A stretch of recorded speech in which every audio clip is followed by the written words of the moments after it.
साद्वैतं सावधूतं परिजनसहितं कृष्णचैतन्यदेवं श्रीराधा कृष्णपादान् सहगणललिता श्रीविशाखान्वितांश्च नमोऽयं विष्णुपादाय कृष्णपृष्ठाय भूतले श्रीमते भक्तिवेदान्तो स्वामिनिति नामिने नमस्ते सरस्वती देवे गौरवाणी प्रचारिणे निर्विशेष शून्यवादी पाश्चात्योदेशतारिणे वाञ्छाकल्पतरुभ्यश्च कृपा सिन्धुभ्य एव च पतितानां पावनेभ्यो वैष्णवेभ्यो नमो नमः।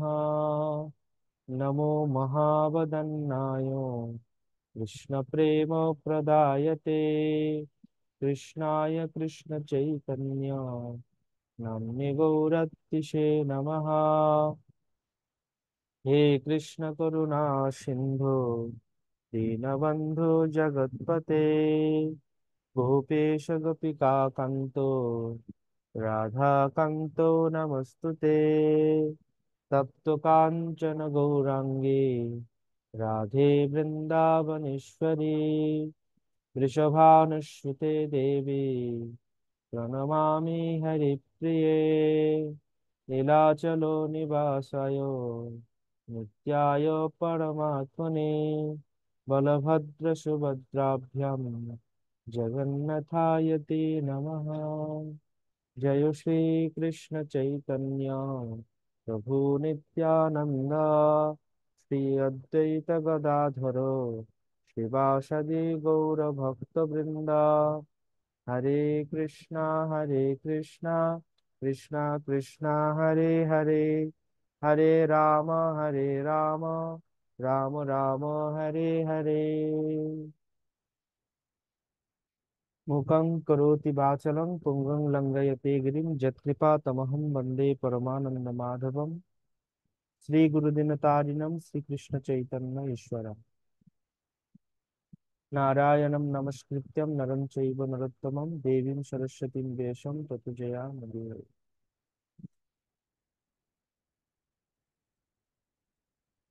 সুধী সম্মানিত ভক্তবৃন্দ, আমরা এখন শুরু করতে যাচ্ছি আইডিসি অর্থাৎ ইসকন শিষ্য প্রশিক্ষণ কোর্স, যে কোর্সটি আন্তর্জাতিক কৃষ্ণ ভাবনামৃত সংঘের সকল সদস্যদের জন্য জিবিসি কর্তৃক প্রণীত হয়েছে। জিবিসিরা জিবিসি শব্দের অর্থটা হচ্ছে গভর্নিং বডি কমিশনার। এর বাংলা মানে হচ্ছে ইসকনের সর্বোচ্চ পরিচালক মণ্ডলী। শ্রীল প্রভুপাদ এই আন্তর্জাতিক কৃষ্ণ ভাবনামৃত সংঘ প্রতিষ্ঠা করেছেন এবং তার পরবর্তী সময়ে শ্রীল প্রভুপাদ নির্দেশ দিয়ে গিয়েছেন যে জিবিসির দ্বারা এই সংগঠন পরিচালিত হবে। তাই জিবিসি যারা রয়েছেন তারা যে কোর্সটি প্রণয়ন করেছেন, এটার মুখ্য উদ্দেশ্য হচ্ছে শিষ্যদের গুণগত মান বৃদ্ধি করা। আন্তর্জাতিক কৃষ্ণ ভাবনামৃত সংঘ ইসকন থেকে যারা দীক্ষা গ্রহণ করবে তাদের কোয়ালিটি যেন বৈষ্ণব বৈষ্ণবোচিত হয় এবং তারা যেন সত্যিকারের গুণ সম্পূর্ণ হতে পারে, সেটাই মুখ্য উদ্দেশ্য।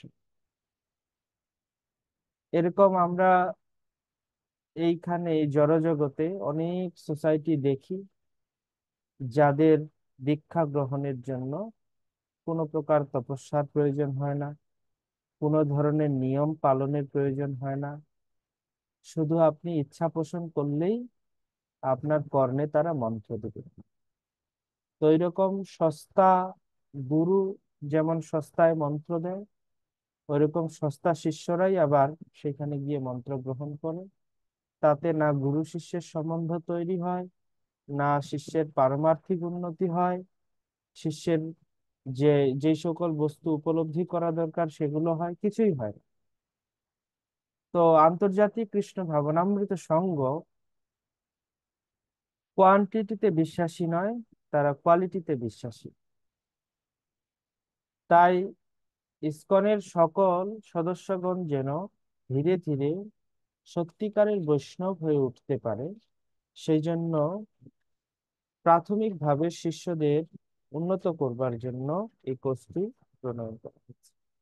এই কোর্সের মুখ্য উদ্দেশ্যগুলির ভিতরে আরেকটি গুরুত্বপূর্ণ উদ্দেশ্য হচ্ছে যে আমাদের বহু গুরু সমন্বিত এই সংস্থা, এখানে অনেক আচার্যগণ রয়েছেন, তারা প্রত্যেকেই দীক্ষা দিতে পারেন এবং দীক্ষা দানের মাধ্যমে তারা শিষ্য গ্রহণ করেন এবং সেই শিষ্যদেরকে যথাযথ রূপে পারমার্থিক শিক্ষায় শিক্ষিত করে ভগবত ধামে নিয়ে যান। তো এই সমস্ত মহান আচার্যগণকে যেন আমরা সকলকে সমানভাবে সম্মান প্রদর্শন করতে পারি। আমার গুরুদেবকে আমি সম্মান প্রদর্শন করলাম, অন্য যারা ইসকনের গুরুবর্গ রয়েছে তাদেরকে আমি হেয় প্রতিপন্ন করলাম বা যথাযথ রূপে সম্মান প্রদর্শন করলাম না, এই ধরনের মনোভাব যেন আমাদের ভিতরে তৈরি না হয়। এটা একটা গুরুত্বপূর্ণ প্রসঙ্গ। আরেকটি প্রসঙ্গ হচ্ছে এই যে সোসাইটি এটা চলছে, এখানে অনেক প্রবীণ এবং নবীন বৈষ্ণবরা রয়েছে। তো প্রবীণ এবং নবীনদের ভিতরে একটা সমন্বয় সাধন করা দরকার। সমন্বয় সাধন বলতে বোঝানো হচ্ছে প্রবীণ বৈষ্ণবগণ তাদের অনুভূতি এক রকমের থাকবে, যারা নবাগত তাদের অনুভূতি আরেক রকমের থাকবে, কিন্তু আমরা যেন পরস্পরে মিলে এই সোসাইটিকে এগিয়ে নিয়ে যাই। নবীনেরা প্রবীণদেরকে যথাযোগ্য রূপে সম্মান প্রদর্শন করবে, আর প্রবীণ ভক্তরা নবীনদেরকে যথাযথ রূপে স্নেহ প্রদান করবে। এইভাবে পরস্পরে একটা সুসম্পর্ক বজায় রাখা, এটা খুব ইম্পর্টেন্ট, খুব গুরুত্বপূর্ণ। আরেকটা প্রসঙ্গ জিবিসি গণ এই কোর্সের উদ্দেশ্য হিসেবে রেখেছেন, সেটা হলো নিজে পারমার্থিক জীবনে সুস্থ থাকা। পারমার্থিক জীবনে সুস্থ থাকা বলতে বোঝানো হচ্ছে যে আমি তো পারমার্থিক জীবন শুরু করেছি, আমি কি পারমার্থিক ভাবে সুস্থ আছি? পারমার্থিক সুস্থ থাকা মানে আমার পারমার্থিক উপলব্ধি গুলো ঠিক থাকবে, পারমার্থিক যে অনুশীলন গুলো সেগুলো আমি যথাযথ রূপে পালন করছি, আমি যেখান থেকে ভক্তি জীবনের সূত্রপাত করেছি সেখান থেকে আমি উত্তর উত্তর আমার জীবনের নিয়ম কানুন গুলো যথাযথ রূপে নিষ্ঠার সঙ্গে পালন করছি, এবং আমি ধীরে ধীরে আমার জীবনে আরো কিছু নিয়ম কানুন বৃদ্ধি করছি। এমন নয় যে শুরু করলাম 16 মালা, কয়দিন পরে জব করতে করতে 8 মালায় চলে আসলাম, পরে 4 মালায় চলে আসলাম, এখন আর পারি না, 1 মালা করে করি, এরকম না। আপনি কম থেকে শুরু করবেন, 2 মালা শুরু করবেন, 4 মালায় যাবেন, তারপরে 8 মালায় যাবেন, তারপরে 16 মালায় যাবেন, এবং 16 মালা করতে করতে একটা পর্যায়ে আপনার মনে হবে না আমার আরো 2 মালা বাড়ানো উচিত, 18 মালা করবেন, এইভাবে 20 মালা যত করবেন, ধীরে ধীরে পারমার্থিক প্রোগ্রেস। এটা চিন্তা করতে হবে, আমি যখন ভক্তি শুরু করলাম আমার কি প্রোগ্রেস হয়েছে না ডিমোশন হয়েছে? যদি আমার অবনতি হয় তাহলে আমি পারমার্থিক ভাবে সুস্থ না। তাহলে আমাকে কি করতে হবে? কৃষ্ণ ভাবনামৃতের যারা প্রবীণ বৈষ্ণব রয়েছেন তারা অভিজ্ঞ, তারা জানেন কেন আমার ভক্তি জীবনের এই ধরনের অধঃপতন হচ্ছে। তো তারা আমাদেরকে তখন উপদেশ প্রদান করবেন এবং আমাদেরকে সাহায্য করবেন কিভাবে আমরা ধীরে ধীরে আবার আগের জায়গায় আসতে পারি। এটাকে বলা হয় পারমার্থিক সুস্থতা। তো পারমার্থিক ভাবে সুস্থ থেকে আমাদের কি করতে হবে? পরস্পরের সাথে সম্পর্কের উন্নয়ন। পরস্পরের সাথে সম্পর্কের উন্নয়ন বলতে বোঝানো হচ্ছে ইসকনে আমরা এখন বিশাল পরিবার, অনেক বড় সোসাইটি হয়ে গেছে, এখানে অনেক সদস্য সংখ্যা আছে।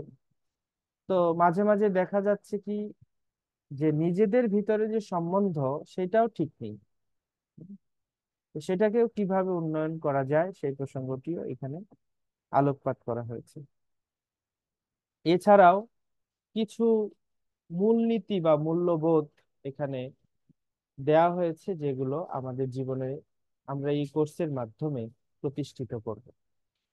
আপনারা যাদের কাছে বইটা প্রিন্ট করে আপনারা বের করেছেন, আহ খুব সুবিধা। যারা বই প্রিন্ট করে বের করবেন, পড়ানোর ক্ষেত্রে খুব সুবিধা হবে আমার, এবং আপনারাও ধরতে পারবেন আমি কোথা থেকে পড়ছি। আর যাদের সুযোগ আছে, মন্দিরের আশেপাশে আছেন বা পরিচিত কেউ আছে, আপনারা চাইলে আমাদের কাছ থেকে বইটা কালেক্ট করতে পারলে আমরা আপনাদের বই দিয়ে দেব। আর এমন হতে পারে যে আপনার প্রিন্ট করার সুযোগও নেই, কিন্তু বই মন্দির থেকে নেবারও সম্ভব না। তা আপনি দেখুন আপনার আশেপাশে কেউ যদি এই কোর্স করে থাকে, তো তার বইটা তো আছে কমপক্ষে, তো আপনি সেটাও নিয়ে আপাতত কাজ চালাতে পারেন। যেহেতু অনলাইনে দেখা যাচ্ছে বহু দূর দূরান্তের ভক্তগণও আছেন, এইখান থেকে আমরা অনলাইনে বইটা পাঠিয়েছি যাতে করে সবাই প্রিন্ট করে নিতে পারে। তো এখানে দেখুন, এই বইয়ের 8 পৃষ্ঠায় আছে। 1 নাম্বার হচ্ছে সর্বপ্রধান শিক্ষা গুরুরূপে শ্রীল প্রভুপাদ। তো আমরা আন্তর্জাতিক কৃষ্ণ ভাবনামৃত সংঘে যা কিছু শিখছি, যা কিছু শিখাচ্ছি, যা ভবিষ্যতে শিখবো বা শেখাবো, সব শিক্ষাই আমরা পেয়েছি শ্রীল প্রভুপাদ থেকে। যদিও শাস্ত্রে এই সমস্ত শিক্ষাগুলো ছিল, কিন্তু সেগুলো আমরা শাস্ত্র থেকে পাইনি, আমরা পেয়েছি প্রভুপাদের মাধ্যমে। এই জন্য তিনি আমাদের সর্বপ্রধান শিক্ষাগুরু, সকলের শিক্ষাগুরু তিনি। হুম। কারণ সবাই আমরা প্রভুপাদেরটাই শিখাচ্ছি আমাদের। আমরা যার মাধ্যমে কৃষ্ণ ভাবনামৃতে আসি তাকেও আমরা শিক্ষাগুরু বলি, কিন্তু আসল শিক্ষাগুরু হলেন শিল প্রভুপাদ, কারণ তার শিক্ষাটাই তিনি রিপিট করেছেন মাত্র। 2 নাম্বার হচ্ছে ইসকন ও পরম্পরার প্রতি আনুগত্যতা। এই কোর্স কেবলমাত্র তাদের জন্য যারা ইসকনের প্রতি পূর্ণরূপে বিশ্বস্ত, এবং তাদের 100% বিশ্বাসের উদয় হয়েছে যে এই যে আন্তর্জাতিক কৃষ্ণ ভাবনামৃত সংঘ, এই সোসাইটি মাধ্যমেই আমি ভগবত ধামে যেতে চাই, অর্থাৎ তার ইসকনের প্রতি পূর্ণ আনুগত্যতা থাকবে এবং পরম্পরার প্রতি পূর্ণ আনুগত্যতা। এই বিশ্বাস দৃঢ় হতে হবে যে আমি যেই পরম্পরায় যুক্ত হচ্ছি সেটা হচ্ছে ব্রহ্ম মধ্য গৌড়ীয় সম্প্রদায় পরম্পরা। এটা একেবারে ভগবান শ্রীকৃষ্ণ থেকে ব্রহ্মা, ব্রহ্মা থেকে নারদ, নারদ থেকে ব্যাসদেব, ব্যাসদেব থেকে অক্ষব্য জয়তীর্থ, এই সমস্ত পরম্পরা ক্রমে শ্রীল ভক্তি সিদ্ধান্ত সরস্বতী প্রভুপাদ, শ্রীল ভক্তি বেদান্ত স্বামী প্রভুপাদ, এবং আমাদের বর্তমান আচার্যবৃন্দ, এই পরম্পরায় মাধ্যমে এই দিব্য জ্ঞান একদম কৃষ্ণের কাছ থেকে নেমে এসেছে। তো সেই জিনিসটা, সেই পরম্পরার সাথে নিজেকে আমি সম্পৃক্ত করলে আমাকে সেই পরম্পরার আনুগত্যতা স্বীকার করতে হবে। আনুগত্যতা মানে আমি এই পরম্পরার মতের বাইরে আমি যেতে পারি না, এটা হচ্ছে পূর্ণ আনুগত্যতা। যেটা এই পরম্পরার মতের বিরুদ্ধ, যেটা এই পরম্পরার সিদ্ধান্ত বিরুদ্ধ, সেই ধরনের সিদ্ধান্তে আমার কোনো আদর নেই। ওই যে আপনারা মন্ত্রটা শুনেননি, যেটা চৈতন্য মহাপ্রভুর মনোভাব বলে শ্রীনাথ আচার্য বলে একজন তিনি প্রণয়ন করেছেন, যে আরাধ্য ভগবান ব্রজেশ তনয় তদ্ধাম বৃন্দাবনম রম্যা কাচিৎ ব্রজবধূ বর্গীণ যা কল্পিতা। শ্রীমদ ভাগবতম প্রমাণমমলম প্রেম পুমার্থ মহান শ্রী চৈতন্য মতবিদম তত্রাদর নপরঃ। এখানে কয়েকটি সিদ্ধান্ত এই ব্রহ্মমধ্য গৌড়ীয় সম্প্রদায়ের উল্লেখ করা হচ্ছে। 1 নম্বর সিদ্ধান্ত হচ্ছে আমাদের একমাত্র আরাধ্য পরমেশ্বর ভগবান শ্রীকৃষ্ণ, যিনি ব্রজেন্দ্র নন্দন। দ্বিতীয় সিদ্ধান্ত হচ্ছে আমরা উপাসনা কিভাবে করব, কিভাবে আমরা কৃষ্ণকে ভালোবাসবো? ব্রজবধূ বর্গেন যা কল্পিতা, ব্রজের গোপিকাগণ যেভাবে কৃষ্ণকে ভালোবেসেছিলেন, আমরা সেইভাবে কৃষ্ণকে ভালোবাসবো। অন্য কে কিভাবে কৃষ্ণকে ভালোবাসতেন ওটা আমাদের দেখার দরকার নেই। আমাদের প্রেক্ষাপটটা হচ্ছে ব্রজবধূ বর্গেন যা কল্পিতা, ব্রজের ব্রজের ভাবটা, বৃন্দাবনে যেভাবে কৃষ্ণকে ভালোবাসতেন সেইভাবে আমরা ভালোবাসতে চাই। আর শ্রীমদ ভাগবতম প্রমাণম অমলম প্রেম পুমার্থম মহা, আমাদের একমাত্র প্রমাণ গ্রন্থ এবং গ্রন্থের সার শিরোমণি অমল পুরাণ পরমহংস সংহিতা শ্রীমদ ভাগবত, এটাই হচ্ছে আমাদের সবচেয়ে শ্রেষ্ঠ গ্রন্থ। যখনই ভাগবত থেকে প্রমাণ দেওয়া হলো আমরা সেটাকে স্বীকার করব। অন্য কোনো শাস্ত্র যেগুলো ভক্তি প্রসঙ্গে খুব গুরুত্বপূর্ণ সেগুলো তো আমাদের অবশ্যই আদরণীয়, কিন্তু ভাগবত হচ্ছে আমাদের হৃদয়ে বিশেষ জায়গা, প্রেম পুমার্থ মহান মহান। এই ভাগবতেই এই শিক্ষাটি দেওয়া হয়েছে।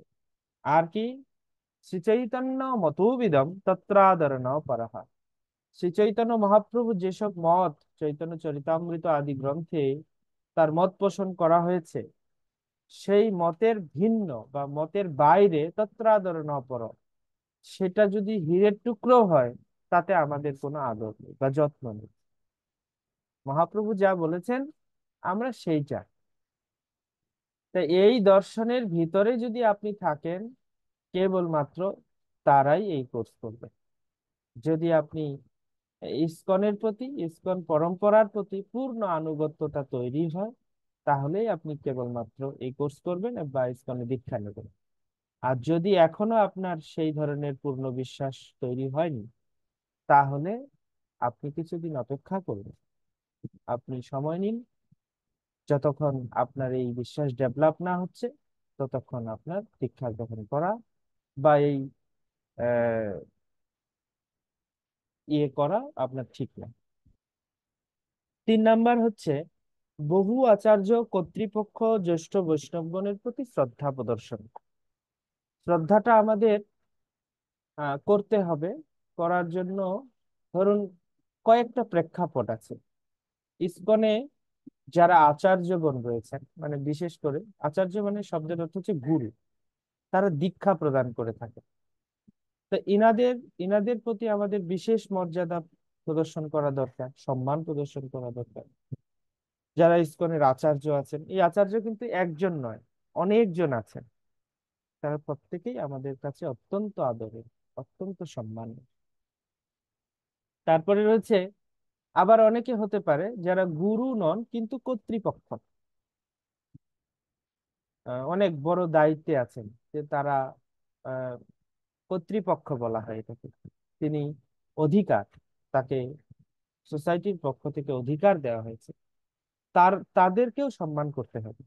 এরকম অনেক ব্যক্তি থাকতে পারে যারা হয়তো দীক্ষা প্রদান করেন না, গুরুর ভূমিকায় অবতীর্ণ হননি, কিন্তু তারা ইসকনে অনেক বড় কর্তৃপক্ষ, মানে অনেক বড় দায়িত্বে রয়েছে, তাদেরকেও অনেক গুরুত্ব বা সম্মান দিতে হবে।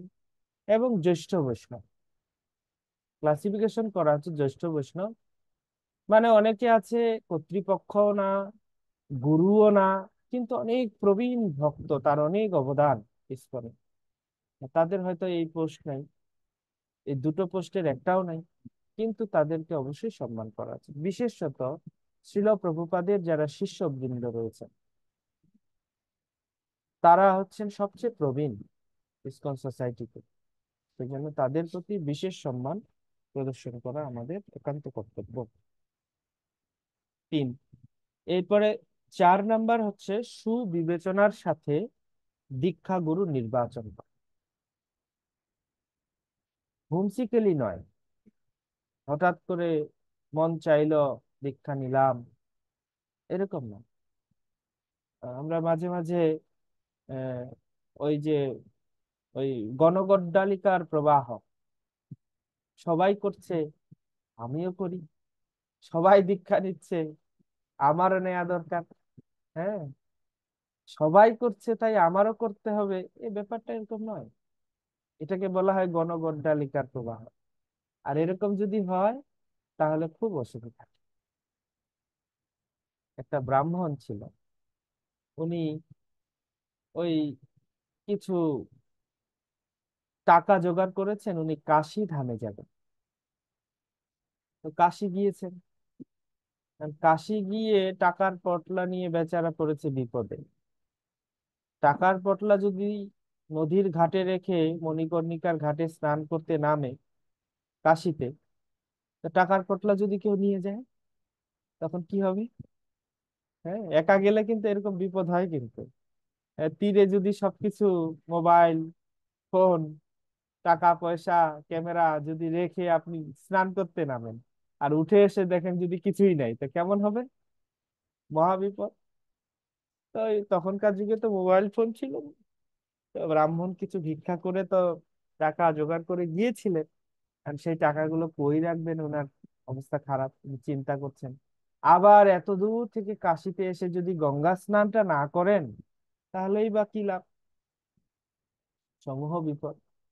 তো উনি একটা বুদ্ধি তৈরি করলেন, মানে টাকাগুলো বালুকার ভিতরে রেখে, লুকিয়ে রেখে একটা শিবলিঙ্গ বানিয়ে রাখলেন।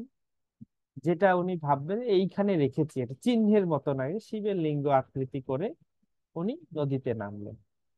তো ইতোমধ্যে আরো কিছু ব্রাহ্মণেরা এসেছিলেন। তারা এসে যখন দেখলেন যে ও, এই ব্রাহ্মণ শিবলিঙ্গ তৈরি করে নদীতে স্নান করতে নামছে, তাহলে মনে হয় এইটাই নিয়ম, কাশীতে বোধহয় এইভাবেই করতে হয়। ওরা কি করলো, ওরাও এক একটা শিবলিঙ্গ বানিয়ে নদীতে নেমে গেল। এখন যত লোক আসছে তত সবাই একটা করে শিবলিঙ্গ বানিয়ে নদীতে নামছে। এরপরে ওই ব্রাহ্মণ উঠে এসে দেখছে যে কি ব্যাপারটা কি, আমি একটা শিবলিঙ্গ বানালাম আর এই এই জায়গা পুরাই শিবলিঙ্গ দিয়ে ভর্তি হয়ে গেছে তো। হ্যাঁ, বালুকা, বালি দিয়ে করেছে সবাই। তখন উনি চিন্তায় পড়ে গেছে কি হচ্ছে ব্যাপারটা। তো একজনকে জিজ্ঞেস করছে যে এই শিবলিঙ্গটা বানাচ্ছেন কেন আপনারা? তো বলছে কেন বানাচ্ছি তা জানি না, কিন্তু ওই যে সবাই বানাচ্ছে তাই আমরাও বানাচ্ছি। হ্যাঁ, আর কাশীতে তো এটাই নিয়ম তো, শিবলিঙ্গ বানিয়ে তারপরে গঙ্গা স্নান করতে হয়। হ্যাঁ। তো ওই ব্রাহ্মণ তো মনে মনে চিন্তা করছে এইটা কি কথা। হ্যাঁ, আমি বানালাম এক কাজে, এরা কিভাবে কিভাবে বানাতে শুরু করলো। হ্যাঁ। তো উনি মনের দুঃখ পেয়েছে যে এখন কোনটা কি করব, আমার টাকাটা তো আমার বের করতে হবে, তাছাড়া তো উপায় নেই। কারণ আমার তো এটা ভাঙতে হবে, নাহলে আমি টাকা পাবো কোথার থেকে? তো সেই ব্রাহ্মণ, উনি একটা আন্দাজ করে এটা ভেঙেছে। ভাঙলে পরে উনি টাকা পায়নি। হ্যাঁ, টাকা যখন পায়নি, মনের দুঃখে ব্রাহ্মণ বসে আছে, সবাই কি করে দেখি। তো সবাই তীরে উঠে দেখছে, আরে ব্রাহ্মণ ভেঙে দিয়েছে, তাহলে তো সবার ভাঙা উচিত। তো এইভাবে সবাই আবার ওই শিবলিঙ্গ গুলোকে উঠে এসে ভাঙা শুরু করছে। মানে মনে হয় স্নানের আগে বানাতে হয়, স্নানের পরে ভেঙে দিতে হয়। তখন ওই ব্রাহ্মণ একটা ছোট্ট শ্লোকাবৃত্তি করেছিলেন। সেটা হচ্ছে গতানুগতিকা লোকা নলোকা পারমার্থিকা। তিনি ছোট্ট একটা শ্লোকাবৃত্তির মাধ্যমে বুঝাচ্ছিলেন যে লোক এই গতানুগতিক পদ্ধতিতে চলছে, কিন্তু জানে না কেন করতে হয়, এর পারমার্থিক বিষয়ে তাদের কোনো ধারণা নেই। তো ব্যাপারটা এরকম হয়ে যায় মাঝে মাঝে যে সবাই করছে তাই আমিও করবো, কিন্তু এটা তো না। আমাদেরকে চিন্তা করতে হবে দীক্ষার গুরুত্ব কি, কেন আমার দীক্ষা নিতে হবে, কেন আমাকে এই পরম্পরার সাথে যুক্ত হতে হবে। হ্যাঁ, কার কাছ থেকে আমি দীক্ষা নিব, কোন গুরুদেবের কাছ থেকে দীক্ষা নিলে আমার সাথে তার রিলেশনশিপটা ভালো হবে, এইসব বিবেচনা করার প্রয়োজনীয়তার কথা বলা হচ্ছে। তাই 4 নাম্বারটা হচ্ছে সুবিবেচনার সাথে দীক্ষা গুরু নির্বাচন করা। 5 নাম্বার, গুরুদেবের আদেশ নির্দেশের প্রতি শ্রদ্ধা ও বিশ্বাস অর্পণ করা। গুরুদেবের আদেশ যথাযথ রূপে আমাদের পালন করতে হবে এবং তার আদেশ পালনে যথেষ্ট শ্রদ্ধাশীল হতে হবে। তারপরে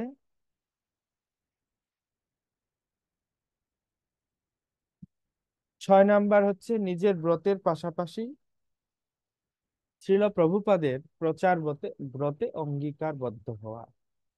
তো আমাদের আরেকটা গুরুত্বপূর্ণ বিষয় হচ্ছে যে আমরা নিজের তো ব্রত আমাদের করতে হবে। ব্রত বলতে এখানে হরিনাম, আমাদের জীবনের যে সকল সাধনা রয়েছে সেটা আমরা করব। তার পাশাপাশি আমাদের কি কি করতে হবে? শ্রীল প্রভুপাদ যে এই আন্তর্জাতিক কৃষ্ণ ভাবনামৃত সংঘ প্রতিষ্ঠা করেছেন, যেটার মুখ্য উদ্দেশ্য হচ্ছে অগণিত সাধারণ মানুষকে কৃষ্ণ ভাবনামৃত পথে আনা এবং তাদের একটা সুস্থ জীবনধারা দেওয়া। জড়জগতে প্রত্যেকটা মানুষ অসুস্থ, তারা সুখের সন্ধান করছে। হ্যাঁ, দিন রাত পরিশ্রম করছে একটুখানি সুখের জন্য, কিন্তু তারা সুখী হতে পারছে না। কারণ বাস্তবিক কথা হচ্ছে তারা মানে আগুনের মধ্যে ঘি ঢালছে আর ভাবছে আগুন নিভে যাবে, কিন্তু ঘি ঢাললে আগুন নিভে না আরো বাড়ে? ঘি ঢাললে কিন্তু আগুন নেবে না, ঘি ঢাললে আগুন আরো বৃদ্ধি প্রাপ্ত হয়। তাই যেহেতু তারা জড় কামনা বাসনার দ্বারা প্রভাবিত এবং তাদের আরো চাই আরো চাই আরো চাই, হ্যাঁ, এই চাওয়ার কিন্তু কোনো সীমা পরিসীমা নেই। তাই এই চাওয়া যেহেতু কোনো সীমারেখা তারা টানেনি, তাই তারা সবসময় অতৃপ্ত থাকে এবং সর্বক্ষণ তারা এই জড়জগতের বন্ধনে আবদ্ধ হবার ফলে তারা দুঃখই প্রাপ্ত হয়। তাই সেই সমস্ত মানুষগুলোকে যদি প্রকৃত সুখের সন্ধান দিতে হয়, তাহলে তাদেরকে কৃষ্ণের চরণে শরণাগত, তাদেরকে কৃষ্ণ ভাবনামৃতের সাথে যুক্ত হতে হবে। তবেই সে অমৃতকে আস্বাদন করতে পারবে, তবেই সে বুঝতে পারবে যদিচ্ছা লাভ ও সন্তুষ্ট, যা পেয়েছি তা নিয়েই সন্তুষ্ট থাকা উচিত। কারণ এই জড় বস্তু আমাকে সুখী করতে পারবে না। সুখী হতে গেলে আমাকে কৃষ্ণের সাথে একটা নিবিড় প্রেমের সম্পর্ক তৈরি করতে হবে, যেটা আমাকে প্রকৃতপক্ষে আনন্দ দেবে। এমনকি জড়জগতের কোনো সম্বন্ধও আমাকে আনন্দ দিতে পারবে না। এগুলো স্বার্থের সম্বন্ধ। আমরা জড়জগতে কি দেখি? যতক্ষণ যে সম্বন্ধগুলো আমাদের তৈরি হয়, স্বার্থ কেন্দ্রিক সম্পর্ক তৈরি হয়। যতক্ষণ আমি তার স্বার্থে লাগি ততক্ষণ আমি খুব ভালো মানুষ। যতক্ষণ আমি তার স্বার্থে লাগতে পারি না, তার তার ব্যবহারের উপযোগী হই না, তখন আমার আর কোনো মূল্য নেই জীবনে। এরকমটাই ঘটে, সবসময় এরকম ঘটে। হ্যাঁ, একটা উপযুক্ত পুত্র পিতামাতাকে ইনকাম করে দিতে না পারুক, তখন সে সেটা বুঝবে। পিতা বৃদ্ধ হয়ে যাক, পিতা যখন আর উপার্জন করতে পারে না, সন্তানদেরকে আর দিতে পারে না, তখন সেই পিতা বুঝে রিলেশনটা কতটা স্বার্থের। সেই স্ত্রী বুঝে যে বিকলাঙ্গ স্বামী সেবা আর করতে পারে না, তখন সে বুঝে যে এই যে ভালোবাসার কতগুলো কথা, সেগুলো কতটা রিয়েল। হ্যাঁ, সেই স্বামীও বুঝে যে স্ত্রীকে পূর্ণরূপে তার ভরণ পোষণ করতে পারে না। হ্যাঁ, সেও বুঝে যে এই যে ভালোবাসার বক্তব্য, এটা কতটুকু রিয়েল। তো বিচার করলে দেখলে এই জগতের প্রত্যেকটা সম্পর্কই হচ্ছে স্বার্থকেন্দ্রিক। সূক্ষ্ম না সূক্ষ্ম ভাবে ওখানে স্বার্থ লুকিয়ে আছে। কিন্তু কৃষ্ণের সাথে যে সম্বন্ধ আমাদের রয়েছে, তিনি নিত্য প্রভু, আমি তার নিত্য সেবক বা দাস, এই সম্বন্ধটা হচ্ছে নিত্য সম্পর্ক। এবং এই সম্বন্ধে আহ কোনো প্রকার স্বার্থ নেই। এটা নিঃস্বার্থ রিলেশন, নিঃস্বার্থ সম্পর্ক।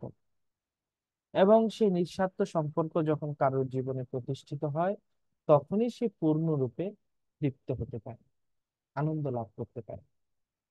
তাই আমাদের জীবনকে কি করা উচিত? কৃষ্ণ সেবায় যুক্ত করে আমাদেরকে প্রভুপাদের প্রচার ব্রতে যুক্ত হওয়া উচিত। কিছু না কিছু প্রচারের সঙ্গে আমাদের যুক্ত হওয়া দরকার। ঠিক আছে, আমি প্রচার করতে পারি না, যারা প্রচার করেন তাদেরকে কিভাবে সাহায্য করা যায়? আমাদের এলাকায় কিছু প্রচারক ডেকে নিয়ে এসে কিছু গ্রন্থ বিতরণ করা যায় কিনা, কিছু নগর কীর্তন করা যায় কিনা, কিছু হরিকথার আয়োজন করে দেওয়া যায় কিনা, যেখানে মানুষ কিছু কৃষ্ণ কথা শুনে তাদের আহ জীবনের উদ্দেশ্য খুঁজে পাবে। হুম।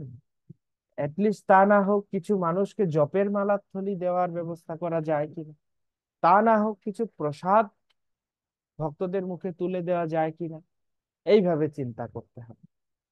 তাহলে আমার নিজস্ব ব্রতের পাশাপাশি আমার প্রচার ব্রতটাকেও গুরুত্ব দেওয়া হবে। এরপরে অনুসরণীয় সাধনা, সদাচার ও সুষম জীবনধারার প্রতি একনিষ্ঠ থাকা। হ্যাঁ, সুষম জীবনধারার প্রতি একনিষ্ঠ থাকা মানে বোঝানো হচ্ছে আপনি ইসকনের শিষ্য হিসাবে আপনার যেমন কিছু পারমার্থিক দায়িত্ব রয়েছে, এর সাথে কিন্তু আপনার একটা জড়জাগতিক দায়িত্বগুলোও কিন্তু রয়েছে। যেমন পুত্র হিসেবে পিতা মাতার প্রতি দায়িত্ব কর্তব্য, স্বামী হিসেবে আপনার স্ত্রীর প্রতি দায়িত্ব কর্তব্য, এগুলো কিন্তু আপনাকে করতেই হবে। এইগুলো হচ্ছে সাধারণ সাধারণ বিষয়। এখন দেখা যাচ্ছে আপনি কৃষ্ণ ভাবনামৃতের মহান ভক্ত, আপনি পিতা মাতার প্রতি প্রচুর অবহেলা করেন, তাতে কিন্তু আপনার দ্বারা সমাজে আদর্শ প্রতিষ্ঠিত হবে না। দেখা যাচ্ছে আপনি কৃষ্ণ ভাবনামৃতের ভালো ভক্ত, খুব ভালো জব করেন, খুব সবকিছু ঠিক আছে, আপনি আপনার স্ত্রীর প্রতি দায়িত্ব অবহেলা করছেন, তাহলে হবে না।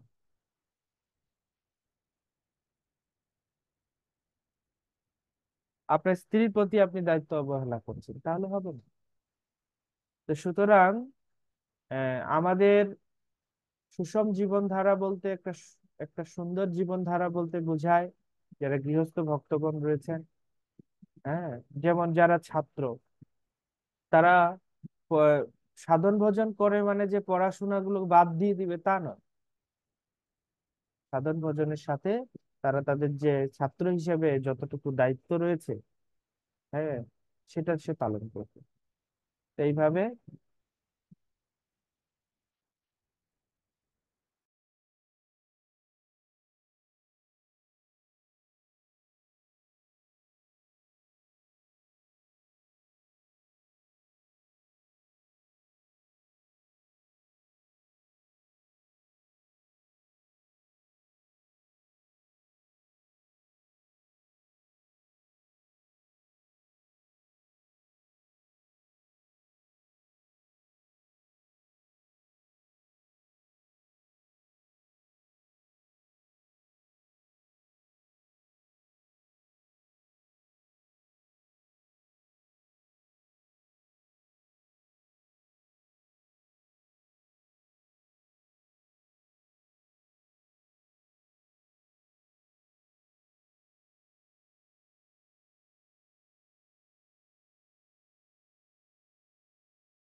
শোনা যাবে কি করে? আমি তো অফ করেছি। ধৈর্য ধরতে হবে। হ্যাঁ, যখন আমার কিছু গুরুত্বপূর্ণ কথা বলবার থাকে, তখন আমি এরকম মাঝে মাঝে অফ করে দিই।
হরে কৃষ্ণ। তো অনেকে হচ্ছে জুম তো অভ্যস্ত নয়, বুঝতে পারে না একটা সাইন আছে, আমি অফ করলেই বোঝা যাবে যে উনি নিজেই অফ করেছেন। তো যারা অভ্যস্ত না তারা একটু বুঝতে অসুবিধা। যাই হোক,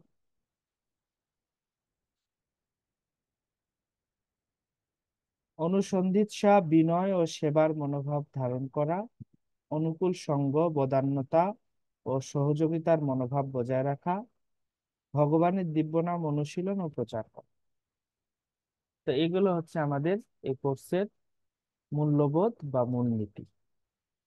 তো এখন আমাদের, আমরা আলোচনার বিষয়ে প্রবেশ করব, তার আগে আমাদের কিছু কোর্সের নিয়মাবলী প্রসঙ্গে আমরা একটু আলোচনা করি। নিয়মাবলী হচ্ছে, আপনাকে প্রত্যেকটা ক্লাসেই অ্যাটেন্ড করতে হবে এবং যথাসময়েই আপনাকে জুমে অ্যাটেন্ড করতে হবে।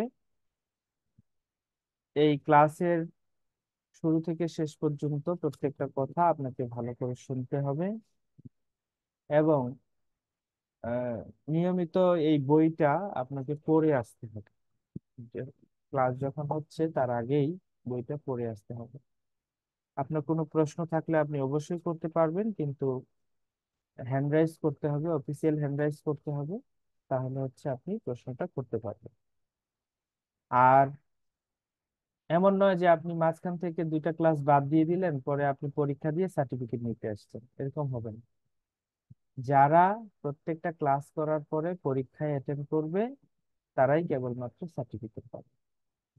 হ্যাঁ, আর যারা এই প্রত্যেকটা ক্লাস অ্যাটেন্ড করবে না, সেক্ষেত্রে হবে না। ওকে। তো আপনাদের কাছে প্রশ্ন, আপনারা দীক্ষা নিতে চলেছেন বা দীক্ষার জন্য নিজেকে প্রিপেয়ার করছেন, প্রস্তুত করছেন, গুরুতত্ত্ব কাকে বলে, বা গুরুদেবের অবস্থান সম্পর্কে আপনার ধারণা কি? গুরুদেব কে, বা গুরুদেবের অবস্থানটা কি? যদি আমার প্রশ্নটা বুঝতে পেরে থাকেন, তো আপনি চাইলে অ্যান্সার করতে পারেন। কে বলবেন? যে বলতে চান হ্যান্ড রাইজ করবেন। যে আমি প্রশ্নটা বিভিন্ন অ্যাঙ্গেল থেকে করেছি, আসলে প্রশ্ন আমার একটাই, সেটা হচ্ছে গুরুদেবের অবস্থানটা কি গুরুতত্ত্ব প্রসঙ্গে।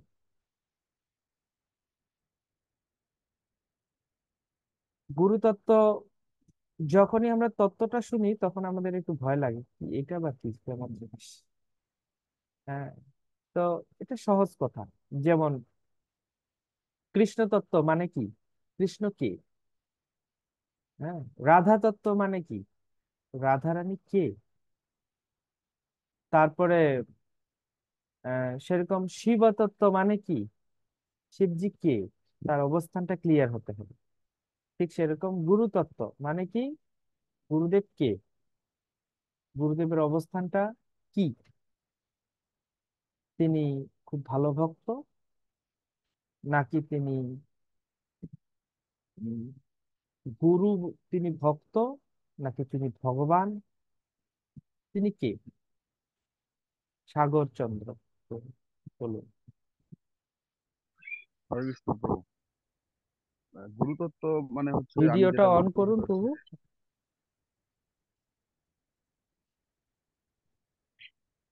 হরে হুম, কৃষ্ণ প্রভু। হরে কৃষ্ণ। আহ গুরুতত্ত্ব বলতে হচ্ছে আসলে আমি যেটা বুঝি সেটা হচ্ছে তিনি ভগবানের পরম ভক্ত এবং হচ্ছে সাধারণ জীব যারা আছে আমাদের মতো আসলে তাদেরকে এই, ভগবানের সেবায় আরো কিভাবে উন্নীত করা যায় সেই শিক্ষাটা যিনি আমাদেরকে দেন তিনি হচ্ছে গুরুদেব আর কি। শিক্ষা দেন, কিন্তু তার অবস্থানটা কি, তিনি কি ভক্ত না ভগবান? না, তিনি ভগবান না, তিনি অবশ্যই ভগবানের পরম ভক্ত এবং পরম ভগবানের ভক্ত। যেই সেবাগুলা আছে তিনি হচ্ছে সঠিকভাবে ভগবানের সেবা বা হচ্ছে পূজা অর্চনা বা যাবতীয় যা কিছু আছে বিধিনিষেধ গুলি তিনি নিজেও হচ্ছে সেগুলো আচরণ করেন এবং হচ্ছে আমাদের মধ্যে হচ্ছে সেই শিক্ষাগুলো দেন। তো গুরুদেব যে ভক্ত, তার কি কোনো প্রমাণ শ্লোক আপনার কাছে আছে? কোথাও লেখা আছে যে গুরুদেব ভক্ত? সেটা কোনো আসলে প্রমাণ করবো আমার জানা নেই। থাকবে হয়তো অবশ্যই, কিন্তু আমার জানা নেই ওকে। আর কি। ওরকম। আর কেউ? আর কেউ গুরুদেবের অবস্থান প্রসঙ্গে? আচ্ছা, যারা এইখানে যোগ দিয়েছেন, 33 জনের মতো যোগ দিয়েছে আজকে। উম, তো সবাইকেই হচ্ছে ভিডিও অন রাখতে হবে, কারণ আপনি ভিডিও অফ করে কি করছেন আমি জানি না।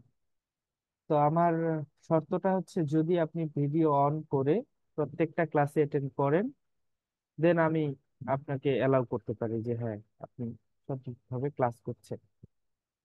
কিন্তু যদি আপনি ভিডিও অফ করে বিভিন্ন কাজে নিজেকে ব্যবহৃত রাখেন, তাহলে তো আমি বুঝবো না যে আপনি সঠিকভাবে ক্লাস করছেন কি করছেন না।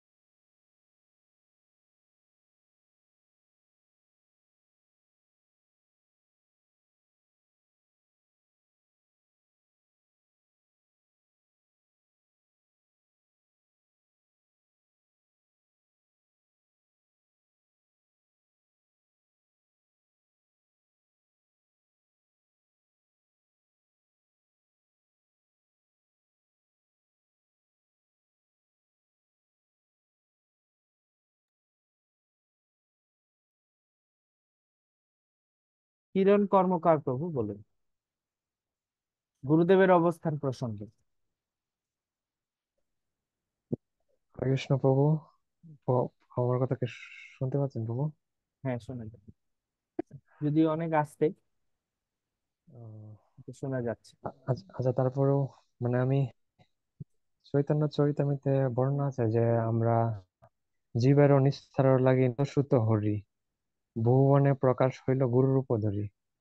হুম। মানে তিনি তিনি কৃপা করার জন্য, তিনি হুম। মানে কৃষ্ণ কৃপা করার জন্য উনি গুরুরূপ ধারণ করছে। গুরুরূপ ধারণ করেছে এই পতি জীবদের উদ্ধার করার জন্য। এবং চৈতন্য চরিতামিতে আদিলের মধ্যেও আছে যে গুরু কৃষ্ণ রূপ হয় শাস্ত্রের প্রমাণ, গুরু রূপে কৃষ্ণ কৃপা করেন ভক্তগণে। তার মানে গুরু গুরু গুরু শাস্ত্রে বলছে গুরু একজন ভক্ত। এবং কেমন কথা ভক্তরূপে বললেন এটা! দুইটা শ্লোকে আপনি বললেন গুরু হচ্ছেন কৃষ্ণ স্বয়ং, হ্যাঁ, আবার পরে অনুবাদ করলেন গুরু একজন ভক্ত। এই জন্যই তো আপনাদেরকে আমরা গজামিল বলি। হ্যাঁ, ইসকনের লোক, আপনারা শ্লোকটা ঠিক বলবেন, আর অনুবাদ গুলো আপনারা এরকম করে, হ্যাঁ, সমাজকে বুঝাবেন। এটা তো ঠিক না।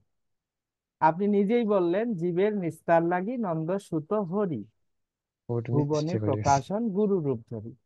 তার মানে নন্দসুত হরি শ্রীকৃষ্ণ, তিনি গুরু রূপ ধরে এই জগতে প্রকাশিত হয়েছেন। তাহলে ইনি ইনি কি ভক্ত না ভগবান বলা হলো এখানে? উনি হলো উম, ভগবান নয়, কিন্তু উনি হচ্ছে সেব্য ভগবান। ওনা উনি সেব্য ভগবান। আমরা ভাগবতে পাই গুরুকে সাক্ষাৎ কৃষ্ণ বলা হয়। উনি হলো প্রকট কৃষ্ণ। হ্যাঁ, এই এই তো কৃষ্ণ বলা হচ্ছে, তা আপনারা আবার ভক্তটা কোথায় পাচ্ছেন সেটা হচ্ছে বিষয়। কৃষ্ণই তো বলা হচ্ছে এই শ্লোকে, নন্দসুত হরি, ভুবনে প্রকাশন গুরু রূপ ধরি। এখানে তিনি এসছেন গুরু রূপে, কিন্তু আসলে তিনি কে? নন্দসুত হরি। নন্দ সুত হরি। ঠিক না? জি। তা আপনারা এই যে ভক্ত বলতেছেন, এটা কোথায় পেলেন? জাস্ট তো মানে কিছু জানারও কিছু প্রয়াস আছে। আমরা যদি ভালো করে জানতে না পারি, কথার ধরন, যে আমরা কোনো ভালোভাবে জানতে না পারি, তাহলে কখনো উপস্থাপন করতে পারবো না। আবার এই আবার ধরেন পরের শ্লোকটা যেটা বললেন, গুরু কৃষ্ণ রূপ হন শাস্ত্রের প্রমাণ। প্রমাণ। ওখানে তো আরো স্পষ্ট করা হচ্ছে যে গুরুই হচ্ছেন কৃষ্ণের রূপ শাস্ত্রের প্রমাণে, মানে শাস্ত্র প্রমাণ অনুযায়ী গুরুদেব হচ্ছেন কৃষ্ণেরই প্রকাশ, কৃষ্ণের রূপ। গুরু রূপে কৃষ্ণ কৃপা করেন ভক্তগণ, আসলে কৃষ্ণ, কিন্তু তিনি কি রূপে কৃপা করতেছেন? গুরু রূপে কৃপা গুরু। করতেছেন। তার মানে তিনি স্বয়ং কৃষ্ণ, ঠিক তো? হুম, ঠিক। তাহলে আজকে থেকে আমাদের মন্দিরে গুরুদেবকেই কৃষ্ণ রূপে পূজা করা দরকার, না কি বলেন আপনি? কি বলতে চান আপনি? না, আমি এটাই বলতেছি যে গুরু তত্ত্ব হচ্ছে ভগবান পরমেশ্বর, ভগবান শ্রীকৃষ্ণ হচ্ছে উনি আরাধ্য হুম, সেবক ভগবান। এবং আহ, গুরু তত্ত্ব হচ্ছে বলরাম। এটা তো যদি গুরু আপনার তত্ত্ব যদি বানানো কথা, তিনি সেবক না, ভগবান। ওইটা না, ওইটা হচ্ছে শাস্ত্রীয় প্রমাণ, ভাগবতে বর্ণিত আছে। বলেন, তাহলে গুরু কোথায় বর্ণিত আছে? তাহলে এটা প্রথম স্কন্ধে, প্রথম স্কন্ধে আমি, আমার কাছে ভাগবতমটা আছে। আমি খুঁজতে একটু লেট হবে, ততক্ষণে আপনি একটু কিন্তু ওখানে খুঁজেন, আছে। খুঁজেন একটু, অন্যদের কাছ থেকে শুনুন। আপনারা কি বলতে চান? গুরুদেব কি ভগবান না ভক্ত?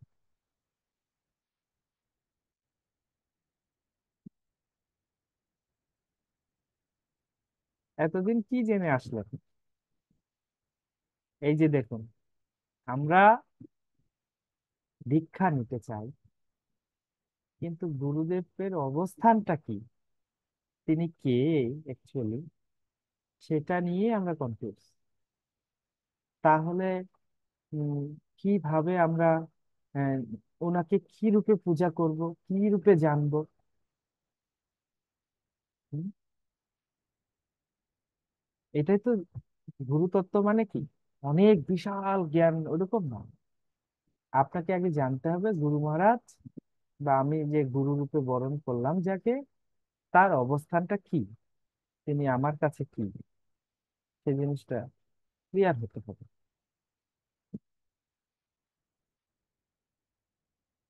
উর্মিলা মণ্ডল এবং প্রভু আছেন সাথে, একসাথে। প্রভুই হয়তো বলবেন, বলুন। আগে সাউন্ডটা অন করে নিন প্রভু, তারপর বলুন। সাউন্ডটাকে অন করে নিতে হবে প্রভু। আহ, হ্যাঁ, এবার বলুন। আমার নাম রতন মন্ডল। উর্মিলা আমার মেয়ে। আমি যেটুকু বুঝেছি যে গুরু হচ্ছে ভগবানের প্রতিনিধি। তিনি সরাসরি ভগবান না, ভগবানের প্রতিনিধি হিসেবে আমরা তাকে। একসাথে কি আপনাদের দুটো আছে? ঠিক মতো শোনা যাচ্ছে না। না, আমি ল্যাপটপে করতেছিলাম, ওই হ্যান্ড রাইটিংটা তাই আমি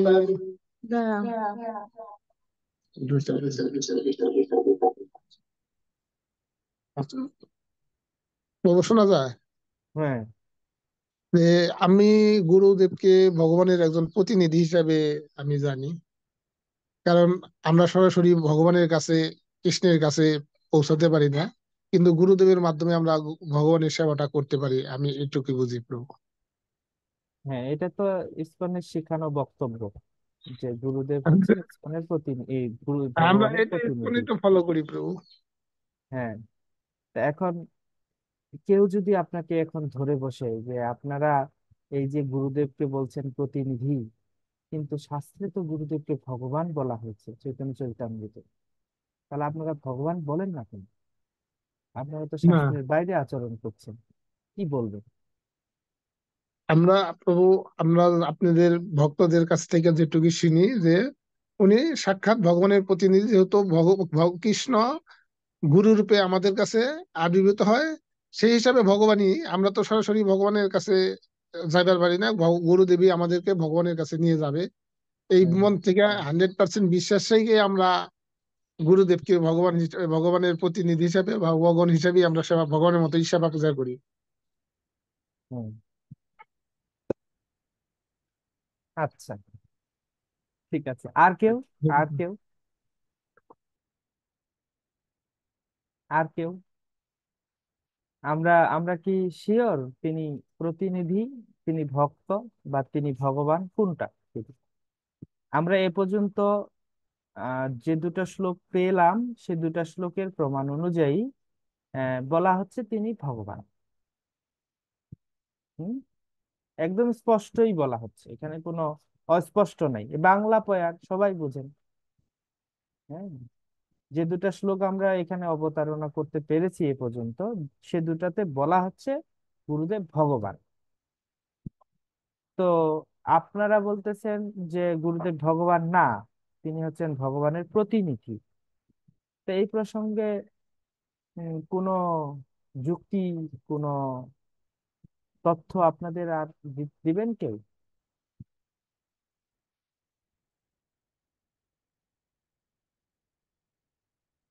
অ্যাকচুয়ালি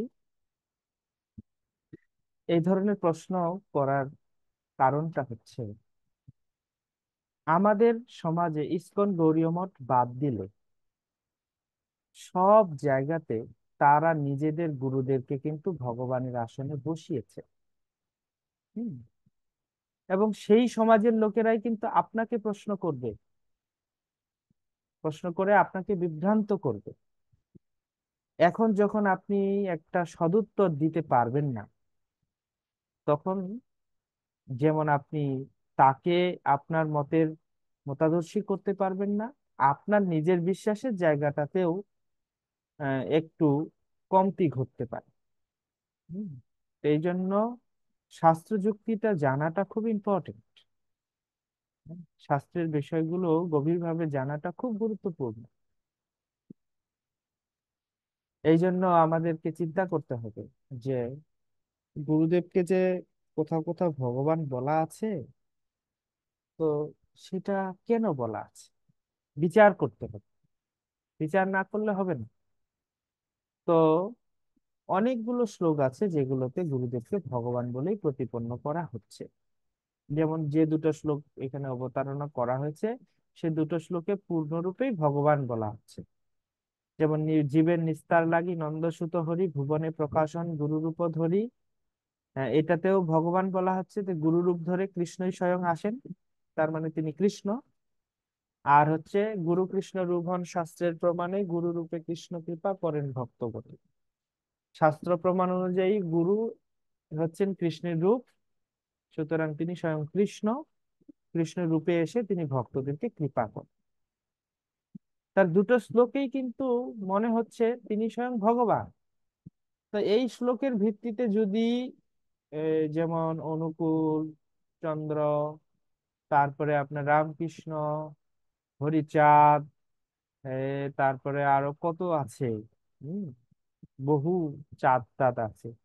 তো এরা যদি সবাই এসে বলে যে আমরা তো এই চৈতন্য চৈতন্যতেই মানি, চৈতন্য চৈতন্যতে বলছে যে গুরুই হচ্ছেন কৃষ্ণ, ইনি হচ্ছেন নন্দসুত হরি, ইনাকে আমরা পূজা করছি কৃষ্ণ রূপে, অসুবিধাটা কি? কোনো অসুবিধা আছে? কি অসুবিধা?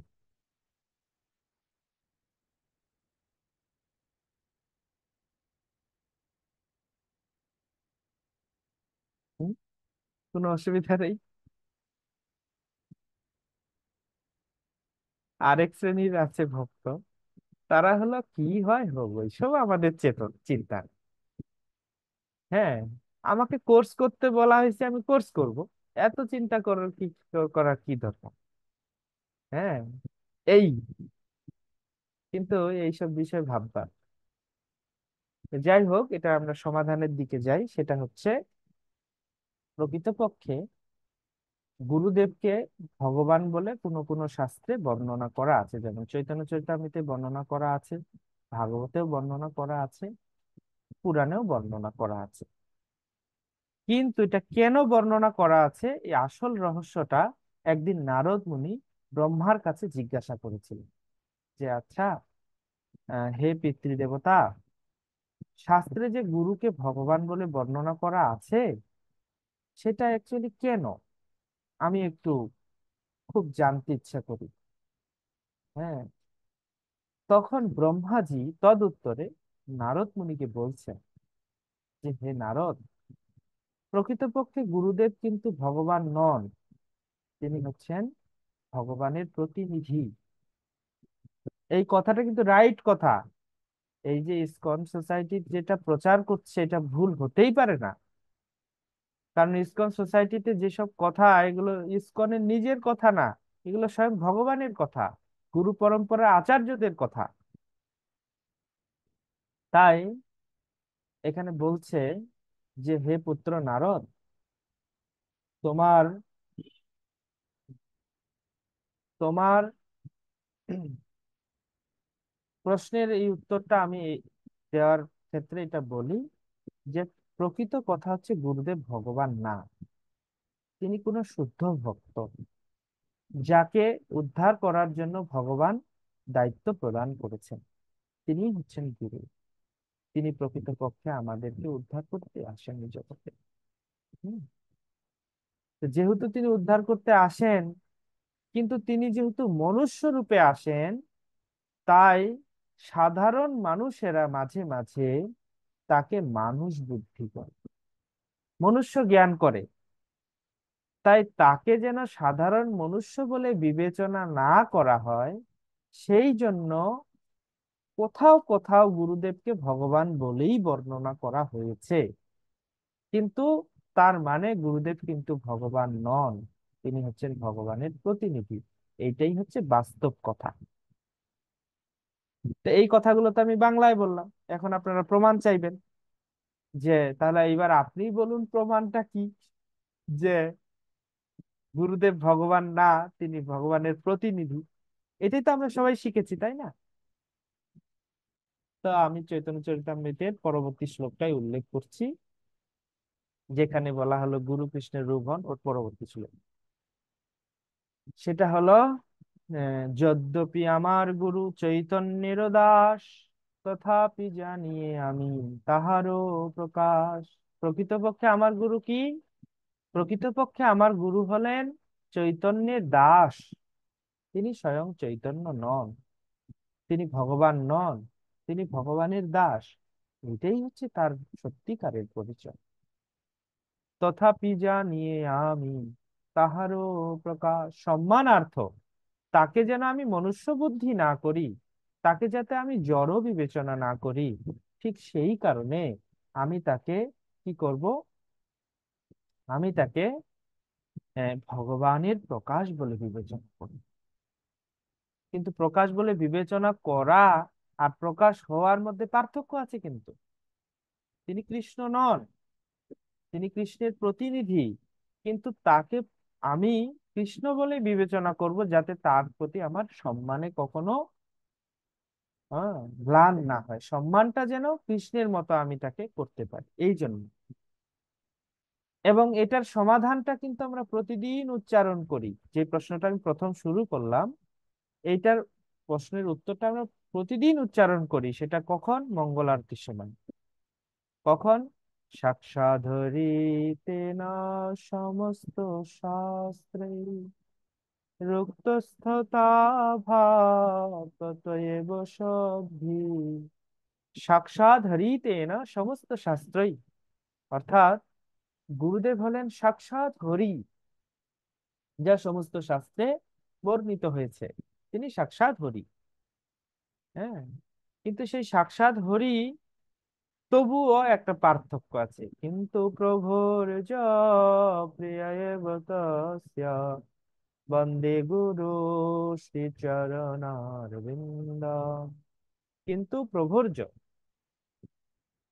তবে তিনি পরম প্রভু শ্রীকৃষ্ণের অত্যন্ত শ্রেষ্ঠ প্রিয়জন। প্রিয় এব তস্য বন্দে গুরু শ্রী চরণারবিন্দ। কিন্তু সেই পরম প্রভু শ্রীকৃষ্ণের তিনি হলেন প্রিয়জন, তার মানে তিনি নিশ্চয়ই পরম প্রভু না। এখানে স্পষ্ট একেবারে, তিনি পরম প্রভু না, কিন্তু তাকে পরম প্রভু বলে বর্ণনা করা হয়েছে। এটাই বোঝাচ্ছে না? কেন বর্ণনা করা হয়েছে? ভগবান শ্রীকৃষ্ণ এটার উত্তর দিচ্ছেন কেন বর্ণনা করা হয়েছে। আচার্যমাম বিজানিয়াদ নাবমান্যত কর্হিচিৎ সমত্ব তো সুহেত সর্বদেবময় গুরু। আচার্যকে আমার স্বরূপ বলে বিবেচনা করতেন, তাকে কখনো মত্ত বুদ্ধয়তে সুয়েত সর্বদেবময় গুরু, তাকে কখনো মত্ত অর্থাৎ জড় বুদ্ধি তাকে করবে না, তাকে জড় বিবেচনা করবে না, সর্বক্ষণ তাকে, হ্যাঁ, মনুষ্য বিবেচনা কখনোই করা যাবে না, তাকে বিবেচনা সবসময় করতে হবে ভগবানের মতো। তাই জন্য তাকে ভগবান বলে বর্ণনা করা হয়েছে, অ্যাকচুয়ালি তিনি ভগবান নন। তো এই জিনিসটা আমাদের খুব স্থির থাকতে হবে। গুরুদেব ভগবান নন, তিনি ভগবানের প্রতিনিধি, এই কথাটাই ঠিক আছে। কিন্তু সেটা যখন এ- একটা দুইটা শ্লোক আমরা অবতারণা করব, তখন মনে হবে ভগবান, আবার যখন সেই শ্লোকগুলোর পরবর্তী শ্লোকগুলো পড়বো তখন মনে হবে তার মানে আসলে প্রকৃত পরিচয়টা হচ্ছে গুরুদেব ভক্ত, কিন্তু তাকে ভগবান বলে বর্ণনা করার কারণ হলো যাতে সম্মানে আমাদের কোনো কমতি না হয়, গুরুদেবকে যেন ভগবানের মতোই আমরা সম্মান বা পূজা করতে পারি। এই জন্যই আমাদের ফিলোসফি হলো, আমরা যে কৃষ্ণের পূজা করি আমরা গুরুদেবকেও সেইভাবেই পূজা করি, পূজায় কোনো প্রকার পার্থক্য করি না। তবে কৃষ্ণ, গুরু এবং কৃষ্ণকে আমরা একাকার করি না, বা এরকম নয় যে কৃষ্ণকে বাদ দিয়ে আমরা গুরুকেই ভগবানের আসনে বসিয়েছি, সেটাও আমরা করি, সেটা সর্বৈব নিষিদ্ধ, সেটা নিষেধ, সেটা বলা হয়নি এখানে। এই সমস্ত অপসম্প্রদায়গুলো যেগুলো এই শাস্ত্রের এপিড ওপিড বুঝে না, তারা ওই একটা দুটো শ্লোক নিয়ে, হ্যাঁ, এইভাবে নিজেদের গুরুদেরকে ভগবানের আসনে বসিয়েছে। আর ওই সমস্ত ভণ্ড গুরুরাও তাই, তারা ভগবান রূপে নিজেকে পূজিত করতে খুব ভালোবাসেন। হ্যাঁ, তারা নিজেরাও নরকে যাবে এবং তার সমস্ত অনুগামীদেরকে নিয়ে তার নরকের, রৌরব নামক নরকে কঠিন যন্ত্রণা ভোগ করবে। সুতরাং সাবধান, তাদের থেকে আমাদের অনেক দূরে থাকতে হবে। তা আমি একটু অন্য প্রক্রিয়া আপনাদেরকে একটু আঘাত করে এটা করে বললাম। প্রথম দিকে যেরকম প্রশ্নগুলো করছিলাম, তাতে মনে হচ্ছিল যেন আমি একজন ইসকন বিরোধী। সেটা সেটা এরকম বলার মানে হচ্ছে, কেউ ইসকন বিরোধী লোক কিন্তু আপনার সাথে এইরকমই করবে, তখন আপনাকে একটু জবাব দিতে হবে, তখন আপনাকে একটু উঠে দাঁড়াতে হবে। কারণ না দাঁড়াতে পারলে, আপনি শক্ত না হলে তো হবে না, প্রচার করার জন্য আপনাকে তো শক্ত হতেই হবে। সেইভাবে যুক্তি দিয়ে আপনাকে খণ্ডন করতে হবে, শাস্ত্রের প্রমাণ দেখাতে হবে। তো দুটো শ্লোকের অবতারণা করলে মোটামুটি, একটা বিশ্বনাথ চক্রবর্তী ঠাকুরের গুরবাষ্টকম, আর একটা হলো আপনার চৈতন্য চরিতামৃতের শ্লোক। এই দুটো শ্লোকে যখন আপনি অবতারণা করবেন যে তিনি চৈতন্যের দাস, তিনি স্বয়ং চৈতন্য নন, তখনই জিনিসটা ক্লিয়ার হয়ে যাবে, পরিষ্কার হয়ে যাবে। তাহলে গুরুতত্ত্ব বলতে আমরা বুঝলাম, গুরুদেবকে শাস্ত্রে ভগবান বলে বর্ণনা করা হয়েছে, কিন্তু আসল কথা হলো তিনি ভগবান নন, তিনি হচ্ছেন ভগবানের মহান ভক্ত, এটাই। কিন্তু তথাপি আমি তাকে ভগবানের মতো সম্মান করব। ভগবান আর ভগবানের মতো কথাটার ভিতরে বিশাল পার্থক্য। হুম, পিতা আর পিতৃব্য, পিতার মতো, পার্থক্য আছে না? পিতার মতো সম্মানিত, পিতার বন্ধুরা সাধারণত পিতৃব্য হয়, কাকা জেঠা তারাও পিতৃব্য হয়, কিন্তু পিতা আর পিতৃব্য একই জিনিস? কোনোদিন এক না। তো ভগবানের মতো আর ভগবান এক না। তো গুরুদেব কখনোই ভগবান না, তিনি ভগবানের মতো। কেন মতো? যাতে তাকে আমরা ভগবানের মতো সম্মান করি, কারণ আমরা তো ভগবানের কাছে যেতে পারি না, গুরুদেবের কৃপা ব্যতীত আমরা ভগবানের কৃপা পেতে পারি না।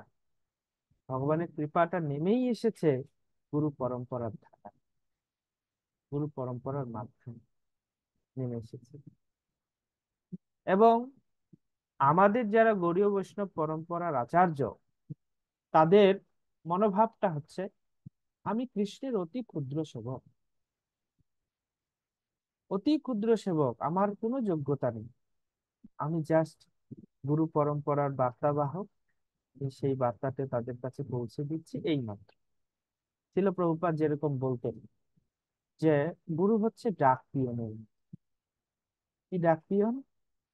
একজন বন্ধু আপনাকে যদি 100 টাকা পাঠায়, তো ডাক পিয়ন কি করবে? ওই 100 টাকা আপনার কাছে পৌঁছে দেবে। ওই ডাক পিয়ন যদি ওখান থেকে 50 টাকা রেখে দেয়, তাহলে কি হবে বলুন তো? ওই ডাক পিয়ন যদি 50 টাকা রেখে দেয়, ওর চাকরি থাকবে? ও কি যথার্থ ডাক পিয়ন? না। ডাক পিয়নের কাজ হচ্ছে আপনার বন্ধু যা পাঠিয়েছে হুবহু আপনার কাছে সেটা পৌঁছে দেওয়া। ওখান থেকে 50 টাকা যেমন রাখতে পারবে না, আর 50 টাকা বেশি দিয়েও দিতে পারবে না। তো কথাটার মানে হচ্ছে যে কৃষ্ণ পরমেশ্বর ভগবান, তিনি জীবের জন্য যা কিছু বলেছেন ভগবত গীতাতে বা শ্রীমদ্ ভাগবতে, সেইটাই গুরুদেব হুবহু রিপিট করবেন। তিনি তার অনুগামীদের মাঝে সেটাই প্রচার করবেন। তিনি এখানে কোনো যোগ বা বিয়োগ করবেন না। আর যারা যোগ বিয়োগ করে, নিজেদের মতো ছড়া কবিতা বানায়, নিজেদের ভাবাবিষ্ট ভাবে কিছু কথা বলে, তারা যথার্থ গুরু নয়, তারা যথার্থ আচার্য নয়, তারা হচ্ছে যথার্থ ভণ্ড। এই সমস্ত ভুইফর ভণ্ডগুলো এই সমাজটাকে যেমন নষ্ট করেছে, এদের দ্বারা প্রভাবিত হবার ফলে এখনো পর্যন্ত সমাজ এই ধরনের ধারণাগুলো পরিষ্কার হতে পারছে না। সেই জন্য আমাদেরকে গুরুদেবের অবস্থান প্রসঙ্গে এই সমস্ত তথ্যাবলী যথাযথ রূপে যেমন ভালো করে বুঝতে হবে, এবং সেটা অন্যদের সামনেও যাতে আমরা প্রশ্নবিদ্ধ হলে অ্যান্সার দিতে পারি, সেই জন্য প্রস্তুতি গ্রহণ করতে হবে। তাহলে নিজের বিশ্বাস দৃঢ় রাখার পাশাপাশি আমি আমার গুরুদেবের প্রতিও শ্রদ্ধাশীল হতে পারবো। গুরুদেবের প্রতি পূর্ণ শ্রদ্ধা আমরা কিভাবে জ্ঞাপন করতে পারি? প্রথম কথা হচ্ছে, তাকে কখনো জড়দৃষ্টিতে বিচার করা যাবে না। মানে তার অপ্রাকৃত বপু, তার জড় দৃষ্টিভঙ্গি, তাকে জড় ব্যক্তি বলে মনে করা, এটা উচিত নয়, একেবারে উচিত নয়। তো এখানে আমি যে প্যারাগ্রাফ গুলো বললাম, তার ভিতরে একটা আমি পড়েছি, আরো অনেকগুলো প্রসঙ্গ প্রভুপাদ বলেছেন। প্রভুপাদ বলছেন, গুরু তত্ত্ব প্রসঙ্গে অনেকগুলো তথ্য এখানে বলেছেন, 12 এবং 13 পৃষ্ঠায় প্রভুপাদ বলেছেন এইসব কথা। তো গুরু তত্ত্ব নিয়ে আপনাদের কোনো প্রশ্ন আছে?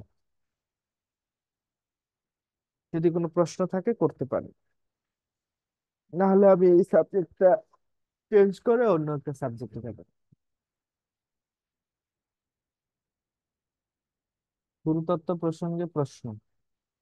অনেকে আছেন এই হ্যান্ড রাইজ করতে পারেন না, তো আপনি যদি এইভাবে হাত দেখান তাহলে আমি বুঝতে পারবো। হাত দেখালে আমি বুঝতে পারবো যে আপনি প্রশ্ন করতে চাইছেন।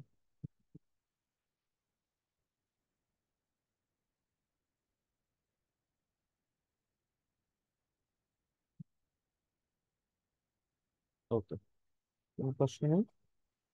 তাহলে এখন আমরা আসছি গুরুর প্রকার। গুরু কয় প্রকার? গুরু হচ্ছে 4 প্রকার। কি কি? শিক্ষাগুরু, দীক্ষাগুরু, মার্গ প্রদর্শক এবং চৈত্য গুরু। 4 প্রকারের গুরু। শিক্ষাগুরুর কাজ কি? যিনি আমাকে ভক্তি শাস্ত্র থেকে, হ্যাঁ, বাহ্যিক ভাবে শিক্ষা প্রদান করে, এবং শিক্ষা প্রদান করে আমাকে প্রস্তুতি দান করেন একজন ভক্ত হবার জন্য। তিনি হচ্ছেন আমার শিক্ষাগুরু। আর মার্গ প্রদর্শক বা পথ প্রদর্শককে, যিনি প্রথম আমাকে এই কৃষ্ণ ভাবনামৃতের সাথে পরিচয় করিয়ে দিলেন। হয়তো তিনি ডিভোটি নাও হতে পারেন, অথবা তিনি ওই হয়তো আমাকে এনে দিয়ে গেছেন কারোর সাথে পরিচয় করে দিয়ে, কিন্তু তিনি আমাকে আর পরবর্তী শিক্ষাগুলো দেননি। তাকে বলা হয় বত্ম প্রদর্শক, মানে মার্গ প্রদর্শক। কারোর না কারোর হাত ধরেই কিন্তু আমরা সোসাইটিতে আসি। হুম। যেমন প্রভুপাদ যখন উল্টোডাঙ্গায় যখন ভক্তি সিদ্ধান্ত সরস্বতী ঠাকুর গোস্বামী আসলেন, তখন নরেন মল্লিক প্রভুপাদকে বলেছিলেন, চল অভয়, আজকে একজন মহান সাধু আসবে, একটু দেখতে যাব। বলে, আমি তো প্রতিদিন সাধু দেখি, আমাদের বাড়িতে আমার বাবা সাধু ছাড়া খাবারই খায় না। প্রতিদিন সাধু ডেকে নিয়ে এসে খাবার খায়, একসাথে প্রসাদ খায়। তো সাধু আবার দেখতে যেতে হবে কেন, সেটা আমাদের বাড়িতে প্রতিদিন আসে। না না, সে সাধু না, ইনি একজন খুব স্পেশাল সাধু, চলো না। তা বন্ধুর পাল্লায় পরে প্রভুপাদ গিয়েছেন নরেন মল্লিকের সাথে। আর ওই দেখাতেই কিন্তু প্রথমেই বললেন, তোমরা শিক্ষিত যুবক, কেন ইংরেজি ভাষার মাধ্যমে তোমরা কৃষ্ণ ভাবনামৃত প্রচার করছো? বাস, কাজ হয়ে গেল। তো এই যে নরেন মল্লিক প্রভুপাদকে ওখানে ডেকে নিয়ে গেলেন, এই নরেন মল্লিক হবে প্রভুপাদের পথ প্রদর্শক বা মার্গ প্রদর্শক। হয়তো তিনি পরবর্তীকালে ইসকনে এসেছেন কিনা, ডিভোটি হয়েছেন কিনা জানা নেই, কিন্তু ওনার হাত ধরে তো গেছেন প্রভুপাদ। তো এরকম আমরাও কারোর না কারোর সান্নিধ্যে, কারোর না কারোর কথায় আমরা মন্দিরে আসি, ভক্তের কাছে যাই, সঙ্গে যাই, বই পড়ি। তো এই ধরনের যারা আমাদেরকে ইসকনের সাথে প্রথম লিঙ্ক করেন, তাদেরও একটা বিশেষ সম্মান আমাদের প্রদর্শন করা উচিত। কারণ তাকে, তার মাধ্যমে কৃষ্ণ আমাকে, হ্যাঁ, কানেক্ট করেছে, প্রথম টেনে নিয়েছি। তো তার সম্মানটার নাম হচ্ছে মার্গ প্রদর্শক গুরু। তিনি গুরু। আর শিক্ষা গুরু হচ্ছে যারা পরবর্তীতে আপনাকে শেখায় ভক্তি কিভাবে করতে হয়, তিলক কিভাবে করতে হয়, নিজেকে শুচি কিভাবে হতে হয়, কিভাবে গুরুদেবের পূজা করতে হয়, কিভাবে ভোগ নিবেদন করতে হয়, কিভাবে জপ করতে হয়, অথবা শাস্ত্রের কিছু নিগূঢ় তাৎপর্য। এই জন্যই শিক্ষাগুরু বহুজন। কারণ আপনি সব বিষয়গুলো যে একজনের কাছে শিখবেন এমনটা নয়, আপনি বহুজনের কাছে শিখতে পারেন, বা বহুজন আপনাকে বহু কিছু শিখিয়েছে, তারা সকলে এই শিক্ষাগুরু। কিন্তু এখানে একটা প্রশ্ন হচ্ছে যে অনেক শিক্ষাগুরু যখন আমার জীবনে হয়, তখন আমি কার নির্দেশে চলবো, এটা একটা কনফিউশন তৈরি হয়। এক শিক্ষাগুরু বলল, এই তোমার এই বছর দীক্ষা হওয়া উচিত। আরেকজন বলল, না এখনই হয় নাই। আরেকজন বলছে, এখন তুমি নবদ্বীপে যাও। একজন বলছে, না এখন নবদ্বীপ যাওয়া যাবে না। একজন বলছে, বৃন্দাবন পরিক্রমায় যাও। একজন বলছে, না না না, বৃন্দাবন পরিক্রমায় যাওয়া যাবে না। তো অনেক শিক্ষাগুরু যদি হয়, তাহলে কার কথা শুনবো? হ্যাঁ, এরকম কনফিউশন আসে আপনাদের? হ্যাঁ, মাঝে মাঝে এরকম পরিস্থিতি হয়, কোন প্রভুকে মানবো? এই প্রভু এই কথা বলে, ওই প্রভু এই কথা বলে, আর প্রভুর তো কোনো শেষ নেই, তাই না? অনেক প্রভু আমাদের, অনেক শিক্ষাগুরু, সেটা শাস্ত্রে অনুমোদিত, অনেকজনকে শিক্ষাগুরু করা যাবে। তো ব্যাপারটা হচ্ছে, ইসকন সোসাইটি যেটা এখন বলতে চাচ্ছে সেটা হচ্ছে, আপনি শিক্ষাগুরু অনেককে করতে পারেন, অর্থাৎ অনেকের কাছ থেকে শিখতে পারেন, কিন্তু আপনাকে তত্ত্বাবধায়ক একজন করতে হবে। আপনার ভক্তি জীবনের গাইড অনেকজন হবে, হ্যাঁ, ভক্তি জীবনে আপনাকে গাইড করবে একজন। আপনাকে একজন ভক্তের তত্ত্বাবধানে থাকতে হবে। হ্যাঁ, যদি দেখেন যে না, ওই ভক্তের সাথে আপনার কোনো মনোমালিন্য হচ্ছে বা মিলতেছে না, কোনো কারণে অসুবিধা হচ্ছে, আপনি তত্ত্বাবধান চেঞ্জ করতে পারেন, আর একজন নতুন আরেকজন ভক্তের তত্ত্বাবধানে আপনি যেতে পারেন। কিন্তু তত্ত্বাবধান বা গাইড হতে হবে সবসময় একজন, তার সাথেই পরামর্শ করে আপনার সব ভক্তির ডিসিশন গুলো নিতে হবে। শিক্ষাগুরু অনেক হতে পারে। না, আমার কাছ থেকে এই যে আইডিসি পড়ে লোকে, ভক্তি শাস্ত্রী পড়ে, বৈভব পড়ে, ভক্তি বেদান্ত পড়ছে। তো তার মানে বিভিন্ন মানুষেরা যাদের আলাদা আলাদা তত্ত্বাবধানে আছে, কিন্তু তারা আমার কাছ থেকে পড়ছে। এখন আমার কাছে পড়লে যে তাদের সব ডিসিশন আমার কাছ থেকে নিতে হবে তা না। এটা যারা তত্ত্বাবধায়ক আছে তারা যেভাবে বলবে সেভাবে করবে। হুম? তো এরকম দেখা যাচ্ছে যে শিক্ষাগুরু আপনি এরকম অনেক করতে পারেন। আপনি আইডিসি আমাদের কাছ থেকে পড়লেন, আবার বাংলাতে আরো অনেক শিক্ষকেরা আছে, তাদের কাছ থেকে আপনারা বিভিন্ন ধরনের জ্ঞান নিচ্ছেন। নিয়মিত যারা ক্লাস করায়, বাসায় গিয়ে ভক্তি বৃক্ষ করায়, নাম হট্ট করায়, তারা তো শিক্ষক, ঠিক না? তো শিক্ষাগুরু আপনি অনেক করতে পারেন, কিন্তু আপনার গাইড বা তত্ত্বাবধায়ক একজন করতে পারেন। আর এই গাইড আপনি পরিবর্তন করতে পারেন, সেই ক্ষেত্রে যথেষ্ট কারণ থাকে।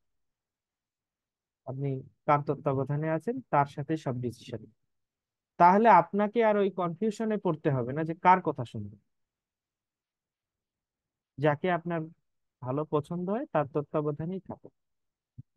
শিক্ষাগুরু অনেক হতে পারে, তিনি আছেন শিক্ষাগুরু, শিক্ষাগুরুর জায়গায় আছেন, কোনো অসুবিধা নেই।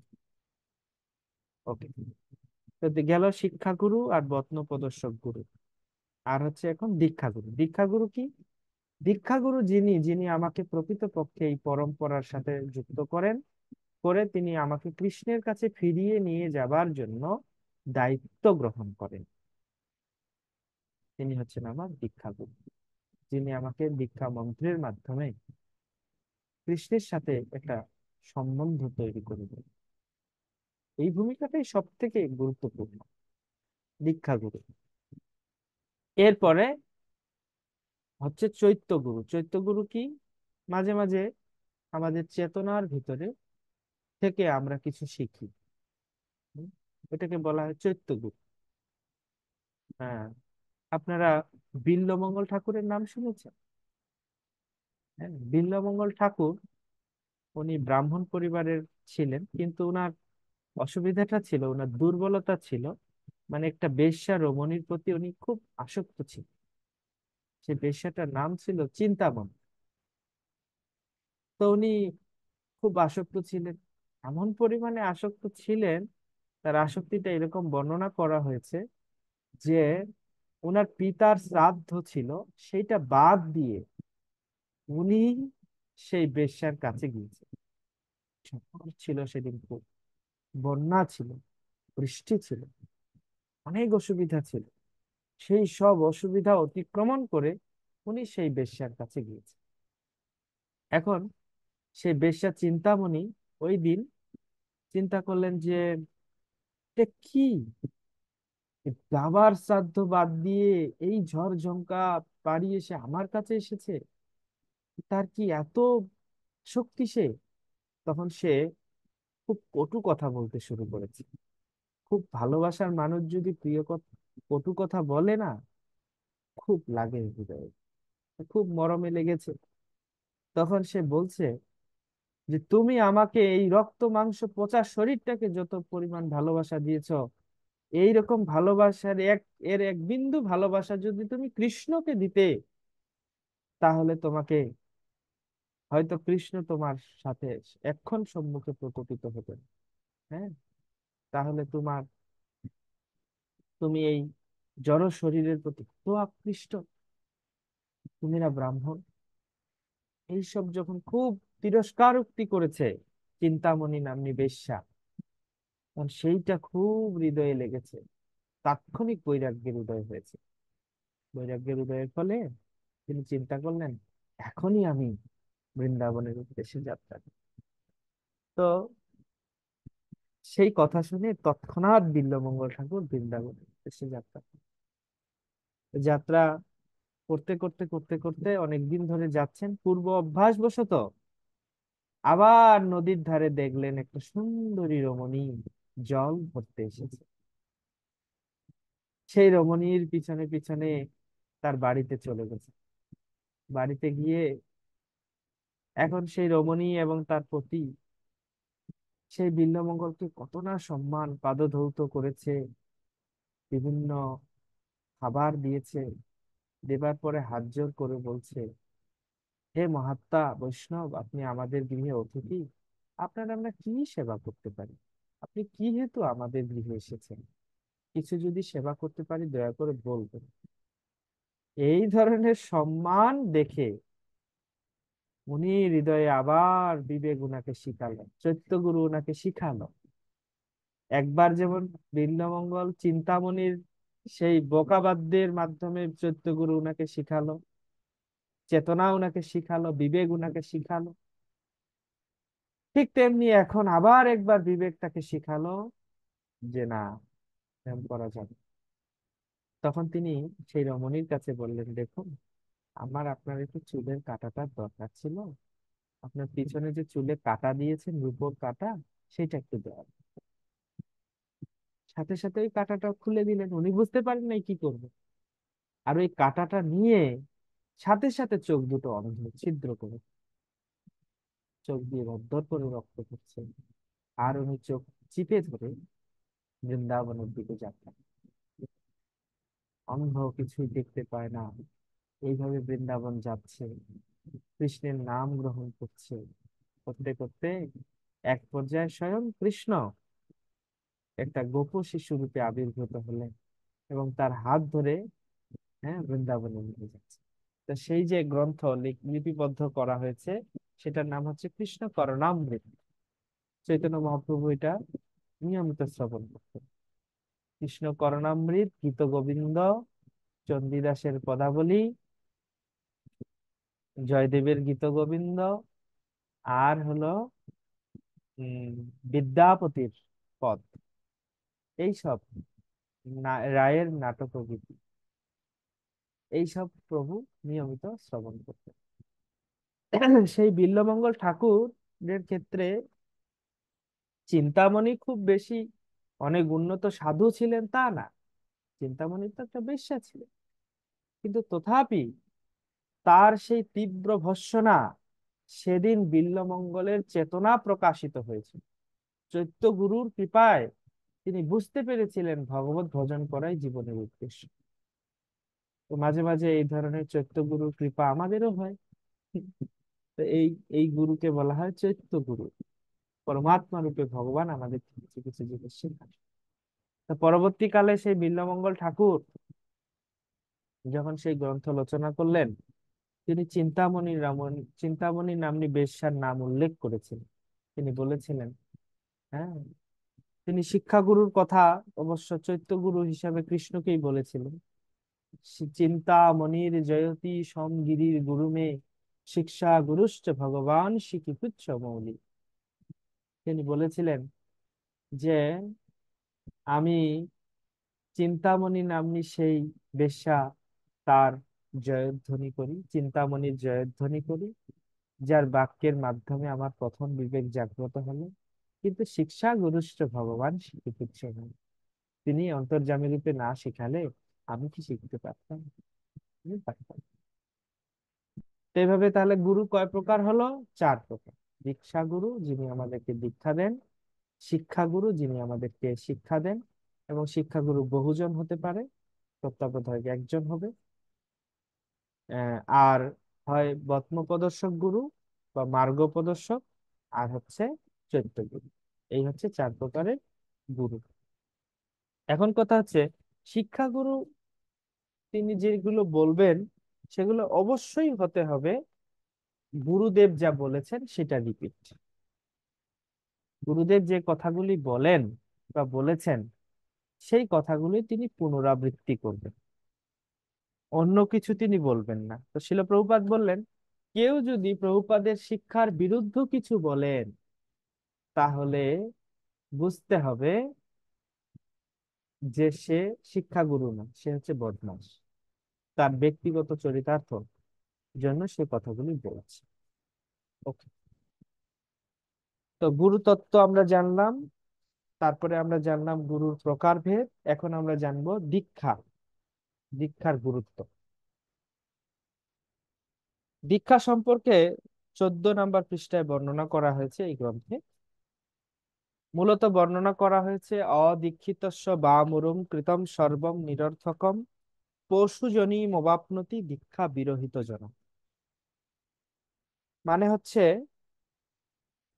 অদীক্ষিতস্য বামুরুম,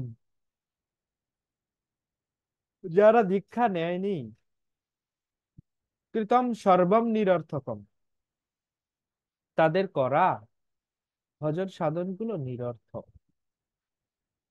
বলে কেন? যদি দীক্ষা না নিয়ে মৃত্যু হয় তাহলে কি হয়? পশুজনী মোবাপ্নতি দীক্ষা বিরহিত জন। এই শ্লোকটার দ্বারা প্রমাণ করা হচ্ছে দীক্ষা অবশ্যই গ্রহণ করা উচিত প্রত্যেকের। এখন দীক্ষা গ্রহণ করা উচিত মানে যে সস্তায় গ্রহণ করব তা কিন্তু না।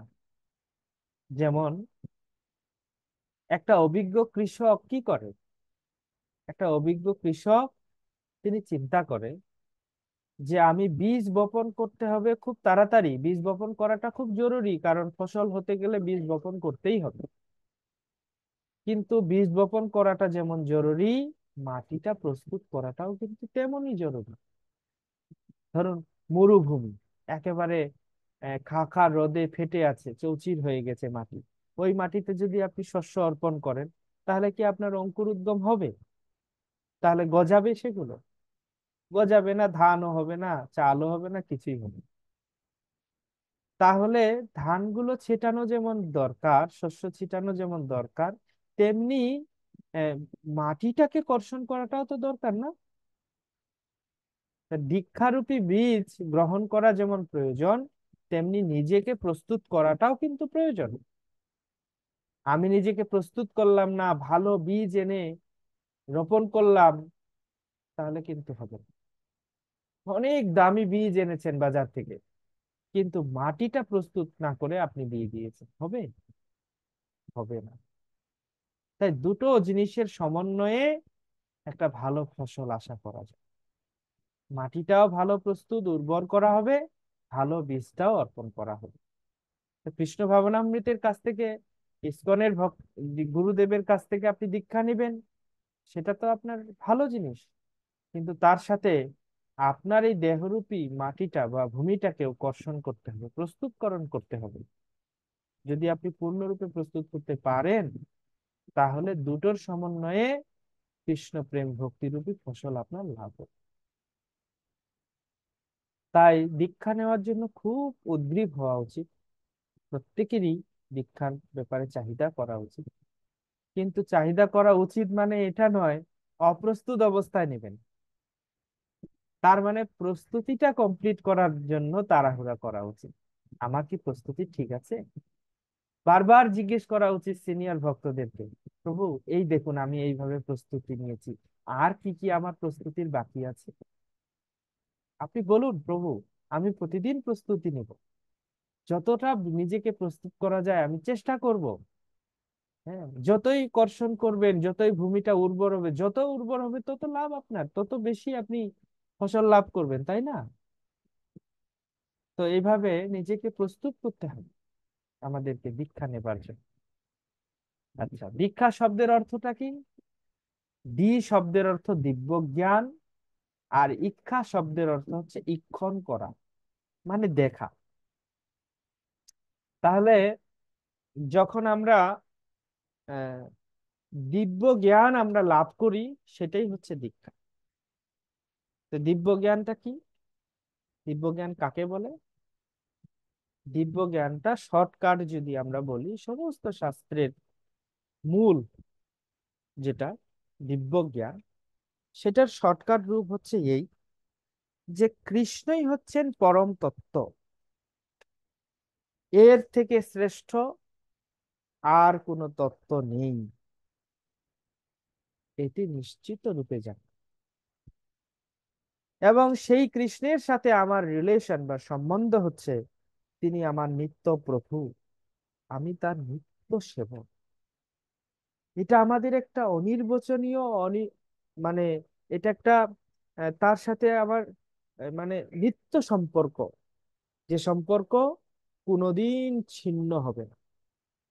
জড়জগতের সম্পর্ক আপনার যত ঘনিষ্ঠই হোক না কেন, মৃত্যু আলাদা করবে, কিন্তু ভগবানের সাথে জীবের যে সম্পর্ক, এটা কখনো ছিন্ন হবে না।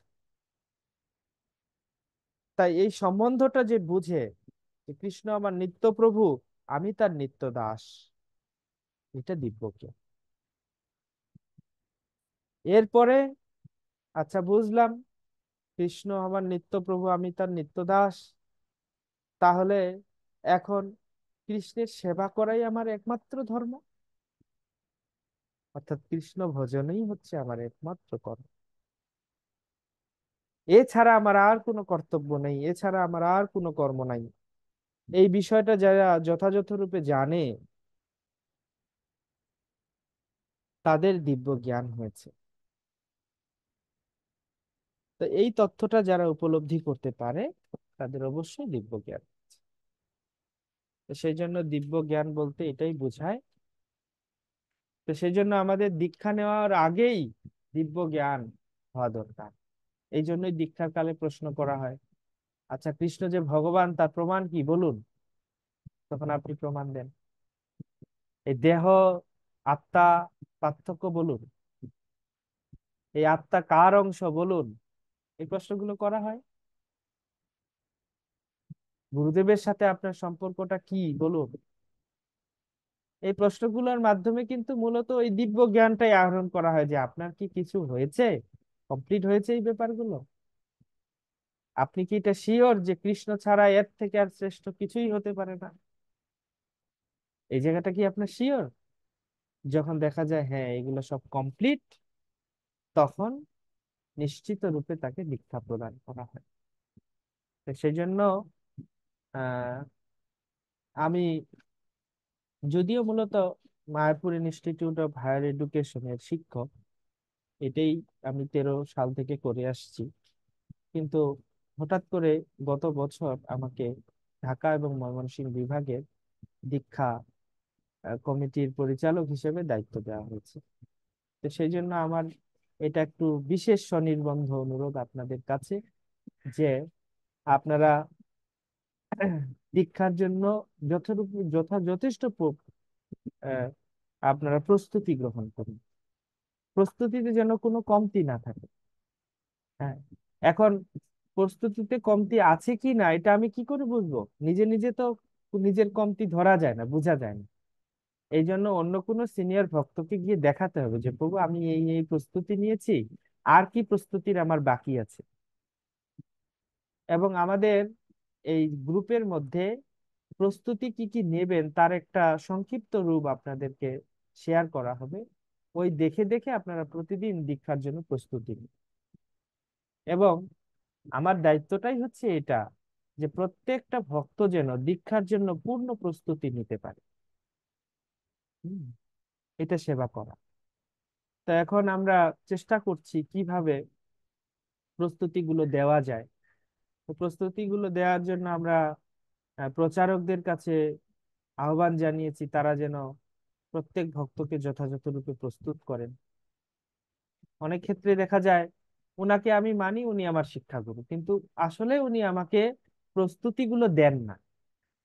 কিভাবে আমি প্রস্তুতি নেব, দীক্ষার জন্য কি কি প্রস্তুতি আছে, কি কি বই আমার পড়তে হবে, কি কি মন্ত্র আমার শিখতে হবে, এইগুলো তিনি দেন না। এমনি মানি, উনি চিনি, উনি আমার শিক্ষাগুরু।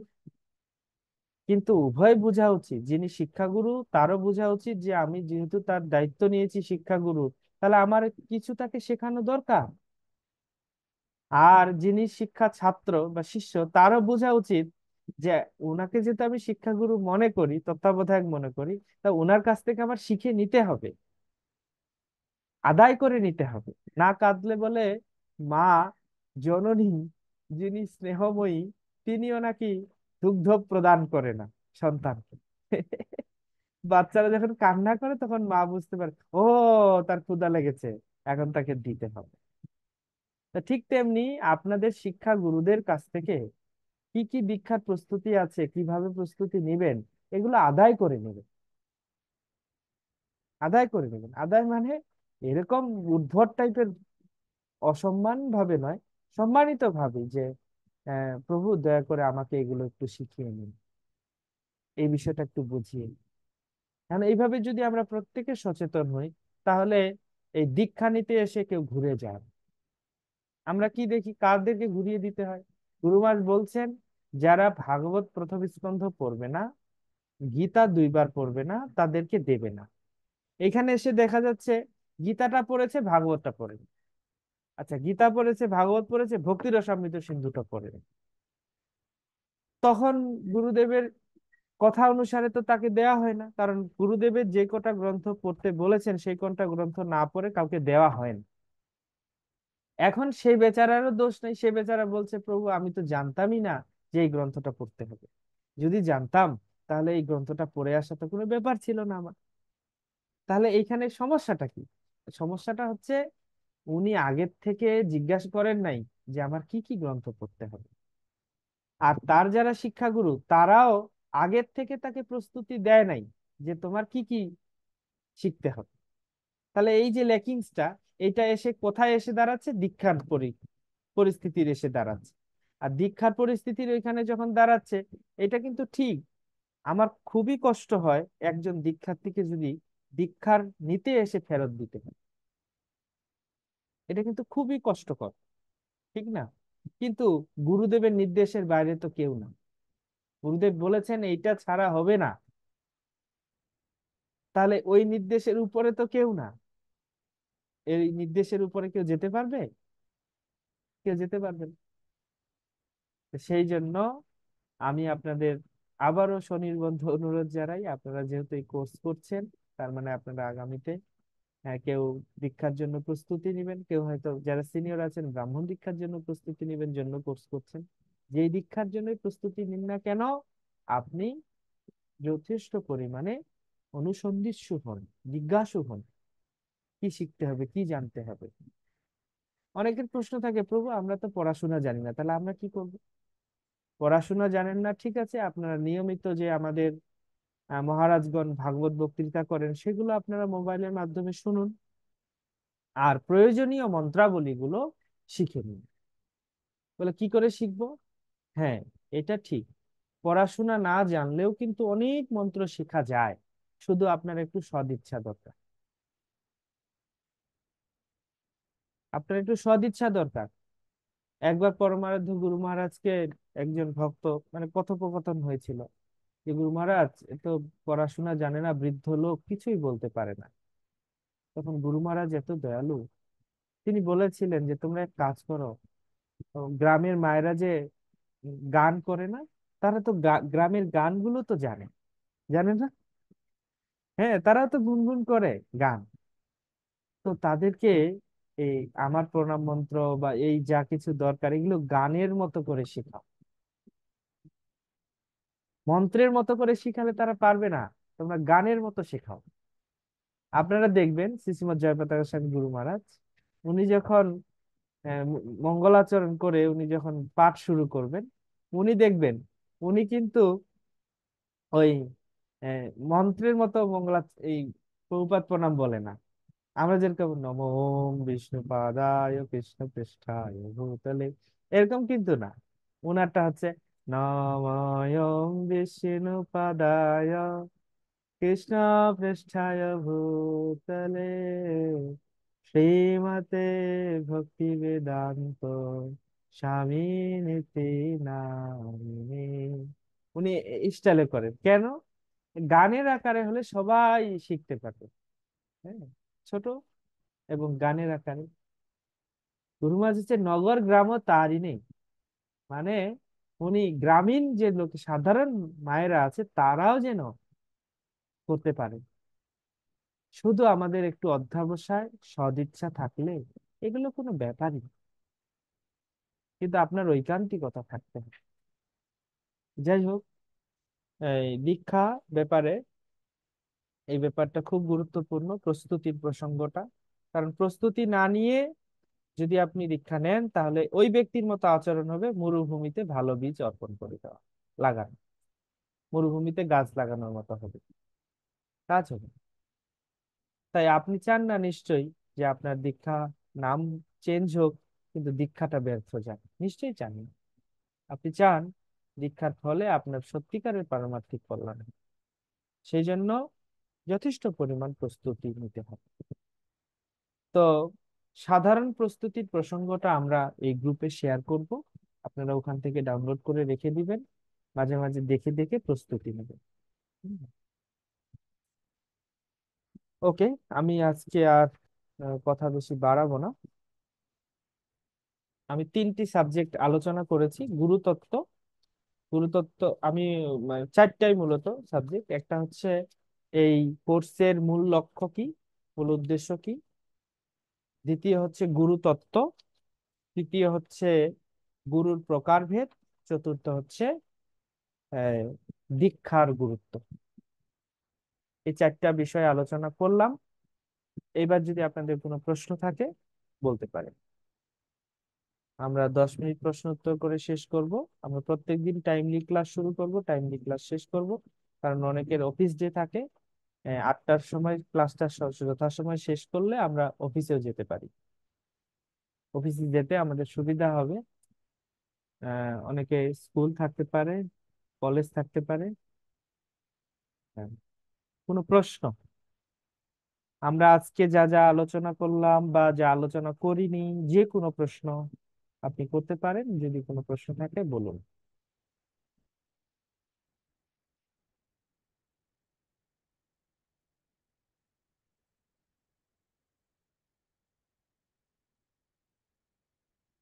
অনিক সন্ন্যাসী। হরে কৃষ্ণ প্রভু। আমার একটা কোশ্চেন ছিল যে আমাদের গুরুদেব আমরা যে গুরুদেবের কাছে দীক্ষা নিচ্ছি, সেই গুরুদেব যখন আমাদের অপ্রকট থাকবে বা কিছু, কিন্তু আমাদের ব্রাহ্মণ দীক্ষা কার কাছে নেওয়া উচিত? হুম, খুব ইম্পর্টেন্ট প্রশ্ন। যে কোনো মুহূর্তে আমাদের গুরুদেবগণ অপ্রকট হতে পারে, তাহলে সেই ক্ষেত্রে পরবর্তী দীক্ষা আমরা কার কাছ থেকে নিব? সাধারণ নিয়ম হচ্ছে যার কাছ থেকে আমরা হরিনাম দীক্ষা পেয়েছি তার কাছ থেকেই ব্রাহ্মণ দীক্ষা নেওয়া উচিত। কিন্তু কোনো কারণে যদি তিনি অপ্রকট হয়ে যান, তাহলে পরবর্তী সময়ে ব্রাহ্মণ দীক্ষা তার কাছে নেওয়া উচিত যিনি আহ, তিনি যাকে অনুমোদন করে গিয়েছেন, তিনি যাকে বলে গিয়েছেন তার কাছ থেকে। সেই ক্ষেত্রেও যিনি, যার কাছ থেকে আমি হরিনাম দীক্ষা পেয়েছি তিনিই আমার গুরু। গুরু পরিবর্তন হবে না, তিনিই আমার গুরু। কিন্তু আহ তার পক্ষ থেকে আমি আরেকজন সন্ন্যাসী বা আরেকজন গুরু মহারাজের কাছ থেকে আমি গায়ত্রী মন্ত্রগুলো প্রাপ্ত হতে পারি, কিন্তু তবুও তিনিই গুরু আমার, যিনি, যার কাছ থেকে আমি হরিনাম দীক্ষা নিয়েছি। এখন তার সাথে আমি যার কাছ থেকে ব্রাহ্মণ দীক্ষা নিলাম তার চিত্রপটও আমাকে পূজা করতে হবে। অর্থাৎ আমাকে এইভাবে দুজন গুরুদেবেরই পূজা করতে হবে। এবং এটা ইসকনে ব্যবস্থা আছে, কোনো অসুবিধা নেই। যখনই কোনো গুরুদেব অপ্রকট হন, তখন শিষ্যরা চাইলে অন্য গুরুদেবদের কাছ থেকে ব্রাহ্মণ দীক্ষা নিতে পারে। হুম। আমি, হ্যাঁ, আবার সাউন্ডটা অন করে না। বলছি আবার যদি চরণাশ্রয় যদি হয়, তাহলে যদি আবার গুরুদেব অপ্রকট হয়, যেটা আমরা দীক্ষা না নিতে পারি, তখন কি সে একই গ্রন্থ হবে? না, সেই ক্ষেত্রে দীক্ষা গুরু আহ, অবশ্যই আরেকজন নতুন যিনি প্রকট রয়েছেন তাকে দীক্ষা গুরু রূপে বরণ করতে হবে। আর যাকে আমি আহ, আহ, যার কাছ থেকে দীক্ষা নিতে মনস্থ করেছিলাম কিন্তু তিনি অপ্রকট হয়ে গেলেন, পেলাম না, হুম। তখন তাকে আমার শিক্ষা গুরু রূপে আমি আমার বেদিতে রাখতে পারি পূজা করার জন্য, হুম। প্রধান আচ্ছা। শিক্ষা গুরু রূপে। আচ্ছা, হ্যাঁ।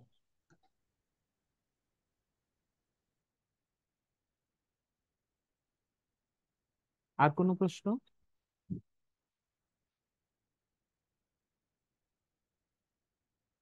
ওকে, আর কোনো প্রশ্ন নেই। সকলে সুস্থ থাকুন, ভালো থাকুন, এই প্রত্যাশায় এখানেই শেষ করছি। আগামীকাল গুরুত্বপূর্ণ ঘোষণা শ্রবণ করবেন। আগামীকাল আপনাদের ক্লাস বন্ধ থাকবে, বিশেষ কারণবশত আগামীকালকে ক্লাসটা বন্ধ থাকবে। আবার পরশু দিন থেকে একই টাইমে শুরু হবে। আগামী কালকের ক্লাসটা বন্ধ থাকবে, আবার পরশুদিন থেকে একই টাইমে শুরু হবে, এবং যথারীতি আমাদের 5টা ক্লাসে এই কোর্সটি শেষ হবে। তার একটা হয়ে গেল, আর আগামী পরশু থেকে শুরু করে 5টা ক্লাস হবে। তার মানে আমরা এটা ডেট দিয়েছিলাম আপনার 5 থেকে 9, এটা এখন চলে যাবে 5 থেকে 10, কারণ কালকে আমাদের একটা অফ ডে, আমরা বন্ধ রাখতেছি কালকের ক্লাসটা। ওকে, তো যেহেতু বন্ধের দিন, বন্ধ দিয়েছি, বন্ধের দিন বলতে সরকারি বন্ধের দিন না, মানে আমরা ক্লাস বন্ধ দিয়েছি, এই জন্য অনুরোধ জানাচ্ছি এই সুযোগে এই গ্রন্থটা যতটা পারা যায় পড়ে নিন, তাহলে আমার আরো বোঝাতে সহজ হবে। আপনাদের যদি সাধারণ ধারণাগুলো অলরেডি এই গ্রন্থ থেকে লাভ হয়, তাহলে এর থেকেও আরো বিশেষ যে ধারণাগুলো সেগুলো আমি বলতে পারি।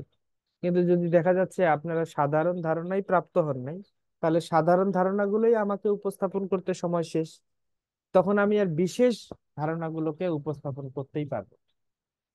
এই জন্য আপনাদের কাছে খুব সনির্বন্ধ অনুরোধ জানাই, এই গ্রন্থটা আপনাদের আশেপাশে দেখুন, অবশ্যই থাকবে। তো গ্রন্থটা আপনারা কিছু কিছু করে পড়তে থাকবেন, পৃষ্ঠার পর পৃষ্ঠা পড়তে থাকুন। হ্যাঁ, খুব বেশি লেখা নেই, এই গ্রন্থটা তো ওইরকম ভাবে সাজানো আছে। ধরুন এই যে পৃষ্ঠাটা, এখানে কিন্তু এই লেখা নেই, এগুলো কিন্তু টেবিল, তার মানে এই কয়েক লাইন লেখা। তো যদিও গ্রন্থটা মনে হচ্ছে বড় ধরনের, কিন্তু আসলে পড়তে বেশি সময় লাগবে না, এখানে খুব অল্প তথ্যই আছে, পড়ে নেবেন। আর গ্রন্থ আপনাদের যারা ভর্তি হয়েছেন প্রত্যেকের গ্রন্থ এখানে আছে, আপনারা চাইলে যে কোনো ভাবে এই গ্রন্থটা কালেক্ট করতে চাইলে আমরা দিতে পারবো। মানে আপনার জন্য একটা গ্রন্থ বরাদ্দ আছে, যখনই আপনি রেজিস্ট্রেশন করেছেন, হ্যাঁ, আপনার জন্য একটা গ্রন্থ আর একটা, যদি আপনি পাস করেন তাহলে একটা সার্টিফিকেট বরাদ্দ আছে। তো আপনারা চাইলে এই আমাদের দীক্ষা অফিসে যোগাযোগ করে যে কোনো মারফত এই গ্রন্থটি কালেক্ট করতে পারবেন। আর যাদের অনেক দূর কালেক্ট করার সুবিধা নেই, তারা আপনারা পাড়ার প্রতিবেশীর একটা বই নিয়ে আসুন, পড়ার সুবিধা হবে। যাদের এই ব্যবস্থাও নেই, তারা ওই ডাউনলোড করে নিয়ে বা ওইখান থেকে আপনারা প্রিন্ট আউট করে নিতে পারেন। আর অনেকেই হচ্ছে ভিডিও অফ করে রাখে, এটা আমি অনুরোধ জানাই, কেউ ভিডিও অফ করবে না। কারণ এমনিতেই অনলাইন ক্লাসে আমরা চিন্তা করি যে যা বিদ্যা দেওয়া হয় তাতে আহ, ধরেন 50%ও তারা ভালো করে ফিল করতে পারে, উপলব্ধি করতে পারে না। আমরা তো অনলাইন অফলাইন দুটোই পড়াচ্ছি, তাতে অনলাইনের অবস্থাটা খুব খারাপ। কিন্তু এই ব্যবস্থাটা রাখতে হচ্ছে যাতে করে আহ বিভিন্ন জায়গার ভক্তদের এখানে এসে করাটা অনেক কঠিন, আহ, অনেক এরিয়ায় হয় না এই কোর্স, সমস্যা। সেই জন্য অনলাইন ব্যবস্থাটা রাখতে হয় জাস্ট আমাদের, কিন্তু আসলে অনলাইনে খুব ভালো প্রশিক্ষণ হয় না। হুম। তথাপি আমি অনুরোধ করব সবাই যদি খুব মনোযোগের সাথে বসেন, এটাকে একটা অধ্যয়ন বলে গ্রহণ করেন এবং ভিডিও অন করে বসে থাকেন, তাহলে আমি বুঝবো যে হ্যাঁ আপনারা সত্যি খুব মনোযোগী এবং আপনারা জ্ঞান গ্রহণ করতে খুব আগ্রহী। ঠিক আছে, সকলে ভালো থাকুন। হরে কৃষ্ণ, হরে কৃষ্ণ, কৃষ্ণ কৃষ্ণ হরে হরে, হরে রাম, রাম রাম হরে হরে। শিল প্রভুপাদ কি জয়, সমবেত ভক্তবৃন্দ কি জয়। তাই গৌর প্রেমানন্দ।